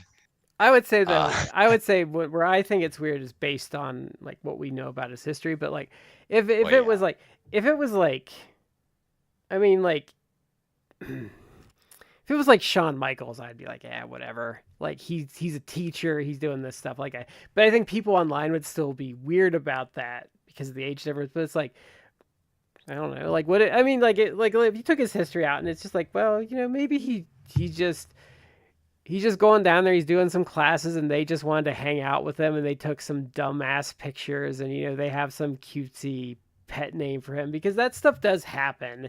It's just to tease him or whatever, and people online would still be like, "Oh, well, that's creepy," and it's like, I don't know. Like for me, it's more his past behavior than anything, but like people online get real weird about that stuff I agree. because they But at they the get same real weird time, about like I've seen them get real weird about age differences of like I don't know, like a 50-year-old dating like a 30-year-old. It's like you like yeah, it's like it's a 20-year age difference is weird, but like I don't know, like they're both experienced adults at that point who gives a rat's ass.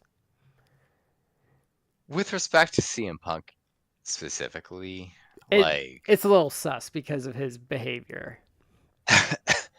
I do find I again, maybe this is because like I think that he in general is like kind of a disingenuous person And he's been a noted like that womanizer in the past, I would say. So that's kind of where I'm kind of like, well, yeah, he that's a has, little yes. sussy.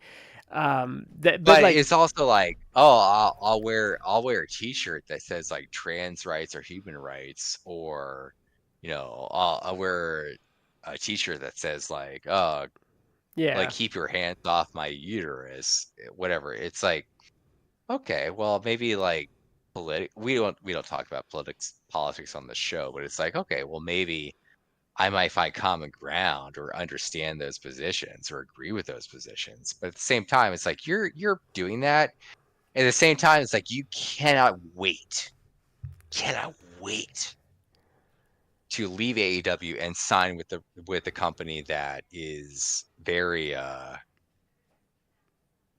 they just again, I'm not had they just willingly had I'm Don. not I'm not disparaging. I'm not making a political statement, whatever. But it's like you cannot wait to be with a company that is very, very make America great again. You just had Donald Trump on a UFC pay per view, like, and I'm not Let I'm not being and political about that, but and it's like, Triple H cannot. There's multiple photos of him like smiling, hands up, thumbs up with Donald Trump. And again, I'm not no, disparaging half the country that voted for Donald Trump or whatever. I'm not. I'm just saying like Donald Trump at least espouses certain things, and CM what Punk you're what you're espouses saying certain political positions, what you're saying is and at he's the been same time obnoxiously cannot He's being he at the obnoxiously same political, and he's like he willingly signed on to a company that has espoused completely opposite political opinions to that before. But whereas exactly. if he didn't do those things, no one would care. It's like the same thing with like the stuff with like the women. Like if you transposed Shawn Michaels into all those pictures for me, I would just be like, whatever. Like, and I mean, Yeah. Shawn in his very distant past has had behavior, but he hasn't behaved like that in like 20 years now. So it's like it just hits you differently. It's like, oh, it's just Shawn Michaels. Like he's a he's kind of a doofy old man that's like has been working with the students and stuff, and like it's what I'm saying. Like it's different. It's different based on behavior for me. It's not like a Yeah. cut and dry. But like I get what you're saying about like his politics though. Is like he It just seems very fake. And yeah again, I we are because not on the show making a political statement one way or the other. We're not. We don't take that tactic because my I don't philosophy, I don't and want anyone hopefully to watch this show and think I don't want anyone to watch this show ever and think politics are very complicated. yeah. People have ideas about politics, but it's also like it's complicated, and that sounds like a cop out, but it's not meant to be, in the sense that you can believe a certain way and also vote in a certain way or whatever. It's like, you know what, I'm doing what's best for me or my family or whatever. It is complicated, believe me, I know. Like My I don't know how to express I don't well, know how to square the circle, well but let it's me like let me I'm let me kind of finish it for you. So yeah. our explicit goal with this show has always been, and mine especially with anything I ever do, I do not want to someone to watch or listen to something I do and think that I would ever dislike you because of your political opinion, your race, your gender, your sexuality, your I religion. agree. Like, any of that. Like, if you wanna come and hang out and talk some wrestling or some nerd stuff, that is 100%. That is 100% like what I want to do. Like Absolutely. I don't care. Now, where I think Punk is a hypocrite though is like someone like me, based on whatever my political opinions are and stuff. I do not have like the luxury of necessarily not wanting to work for someone or continue to work for the company I work for because they might espouse politics I disagree with, because I do not have the economic freedom to do that. But he is willingly working for a company that espouses completely um, counter politics to what he is very loudly projected at Vocally. times. Yes, Yes. and but he's doing it just for a few meaningless bucks because he's a greedy motherfucker that's independently wealthy. Like it's different. Like he doesn't have to work just to get by like you or I would have to do, where it's like, well, like I don't like this or I think they're a little backwards on that, but like I need a paycheck and I need to survive and like it's not too bad. Well, that's a whole separate argument, because if you actually follow, like, from literally from like the point of where he signed with AEW to like when he signed with WWE back again in November of last year, it's kind of like you can easily draw the connection that he actually wasn't really like interested in signing back with AEW. He always wanted to just be back with the WWE. So it's like, then everything you kind of like espouse has been like bullshit, really. Like, Well, I think you're not the counterculture warrior that you have styled yourself as. what's that Which again, we as you just said, like we don't take a position is it Trish and in terms. Stephanie? Is that the podcast name or what's their names? Trish and Sarah. Trish and Sarah. I was listening to an episode they did recently. It might have been a while ago, but they were talking about him, um, and that he's kind of a coward because he waited until AEW was successful to glom on and sign with them. He didn't take the risk of like trying to get them off the ground, which I No, totally agree with. that's the whole thing. If he actually, like, again, this is like we could do a whole podcast. We an entire episode about Punk, but for people like, oh, people, there's so much discourse over the last like 2 years about Punk. But if he actually like really drill it down, Punk was not only never invested in AEW, but you can make the argument, justifiably so, that Punk always was obsessed with returning back to the WWE and only used AEW in the sense that he needed to rehabilitate his image to get back to the WWE, and was always like wanted to be back to WWE. Because he could have had the opportunity to join with AEW from the very beginning and didn't. It was only after and he like styled himself as like, well, like I wanted to sign with AEW after I learned that like Brody Lee, like they handle his death and his like illness before that well. It's like once you actually like listen to everything, you really pay attention, it's like that's actually bullshit. It's really like really disturbing that you actually throw that out there as like the reason why you signed with AEW, because that clearly wasn't an impetus to you, because there was at least 2 or 3 times before then that you were offered to go to AEW and you turned it down. It was only at the point where AEW was actually going up in the ratings and becoming an actual like legitimate second company or threat to WWE, then it's almost like, oh, let me sign with AEW. You didn't do it from day one. Who did it from day one? Oh, Jon Moxley. Jon Moxley, who for the last like 5-6 years has been an unsung hero, the true ace of AEW. Yeah, and That's that guy, we not also you. we also don't do politics much on here because it's boring. It's boring, and It's boring. it's It's super so tribalistic.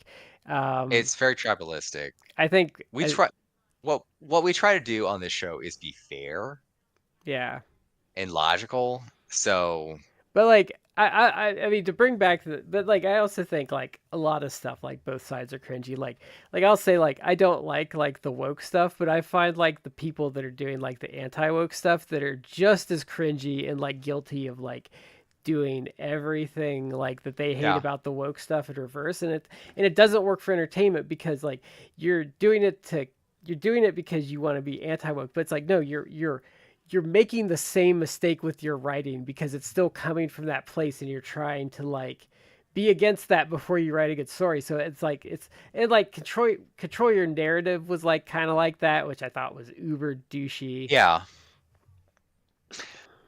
I would agree. Like we don't try to interject politics on the show, No. for good reason. We don't want to alienate people, but to accept also that we don't. Well, Besides I hate that, when you listen to a podcast and like especially like since COVID, like when something like it's not even politics related, but like you can tell the hosts got their brains broken about something like one way or the other, and then they just keep yeah, going down politics and politics. And even if you agree with them, you're kind of like, can you just stop and like talk about like I don't know, can you just talk about video games or can you talk about yeah, comic books or whatever the hell this podcast is supposed to be about? Like I don't care about like what you think about XYZ because I just want to talk about video games.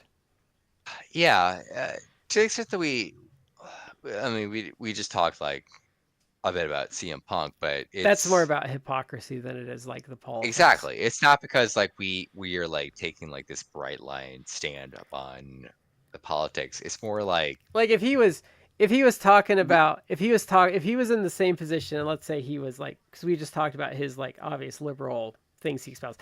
If he was like this big free speech like pro 2A guy and he was in the exact same economic position, then he signed up with this company where like the owner was like anti free speech and blah blah and like oh I want to take all your guns away, like it'd be the exact same thing I would be saying is like you're a hypocrite, you just like exactly. yeah, like so it doesn't It's not. It is not up from us attacking it from a specific political perspective versus like we're seeing through like the hypocrisy of yeah. things, and it's not even like hypocrisy like you should be a true believer. It's more like you are the people who do believe in these things. You are like objectively like for lack of a better way to put it, screwing these people over. Like these people like are believing in you, and you are actively like Well, and my problem with it making a is clown of more them. You're be clowning them because you don't believe this. yeah, and You're being disingenuous about your belief and about this. I think it's worse with him because like I said, like if he was you or I, like we do not have the economic freedom to necessarily make those choices. Like there's a difference between like, Mm, well, look, guys, like I understand, like I espouse these things. You don't like this company, but like I'm just gonna tell you, like I need to make, I need to earn a living, and like I don't like it, but like I also don't like being homeless. But like he doesn't have that consideration because he's supposedly, it's been said over and over, is like set for life. So it makes that hypocrisy more because it's just like it's like the Mr. Burns episode, like where Homer bilks the insurance for the Rogaine, and like mhm. they're like, oh, this is just one less ivory back scratcher Mr. Burns gets. Like that's kind of like what it's like. Oh, did you really need that extra ivory back scratcher this year? Like that's I think Yeah. what the problem what he did with what he did versus like what like a normal person would do, where it's just like, well, look, guys, like I need like especially if it was like WWE and like you were espousing that stuff, like, look, guys, like I'm working indie dates, like I'm making 30 grand a year. It's really tough. Like they're offering me 120 grand a year. Like, and it will just make my life easier. Like, I don't like it, but like no one else is offering me a way to like, you know, is offering me that with like the potential for more. Like I would understand that if he was like an indie guy, like espousing that and signed with WWE, I wouldn't even bring it up because I would understand. It's like, okay, you don't want to grind, you want like a good paycheck. Like I get it. Like sometimes you gotta, like sometimes to survive, you have to sign a deal with the devil. Like as far as like the company you go with, and that's a struggle each and every one of us have to a degree, but like he had like the rare, I would say, luxury of not having to do that, and he just did it. It's He did it it out of just comes off. hubris. Yeah, yes. It just comes off very like disingenuous, where guys that have worked there for years, like Sami Zayn, who is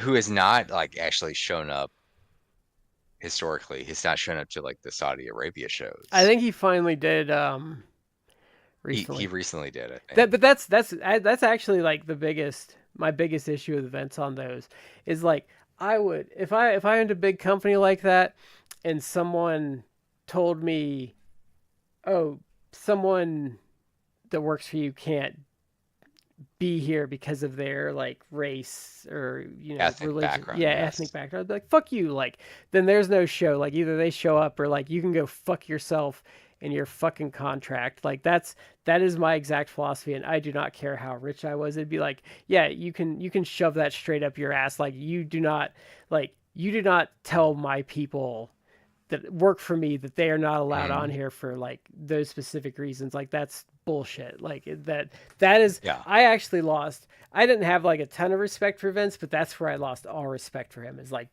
like like Yeah. Someone like Sami Zayn, who I is think not Kevin Owens traditionally couldn't done either.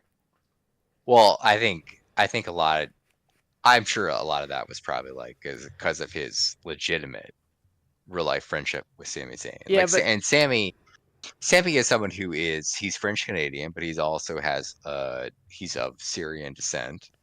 And because of that descent and the fact that he actually does a lot of actually real life charity work for Syrian refugees, has not been able to do the Saudi Arabia shows.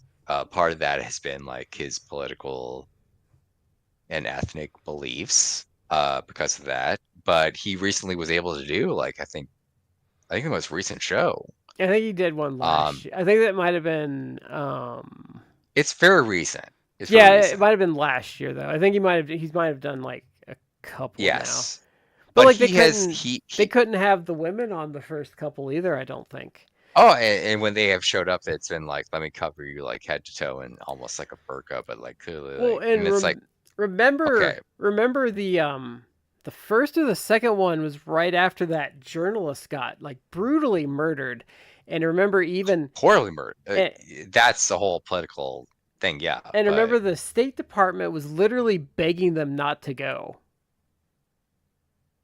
well, that was like a whole thing where I don't know if it was that show or a different one, but they were like basically detained because Vince Yeah, I decided to don't. like cut the feed because they were the They got prince, the yeah. Saudi prince wasn't paying them what he felt they were owed.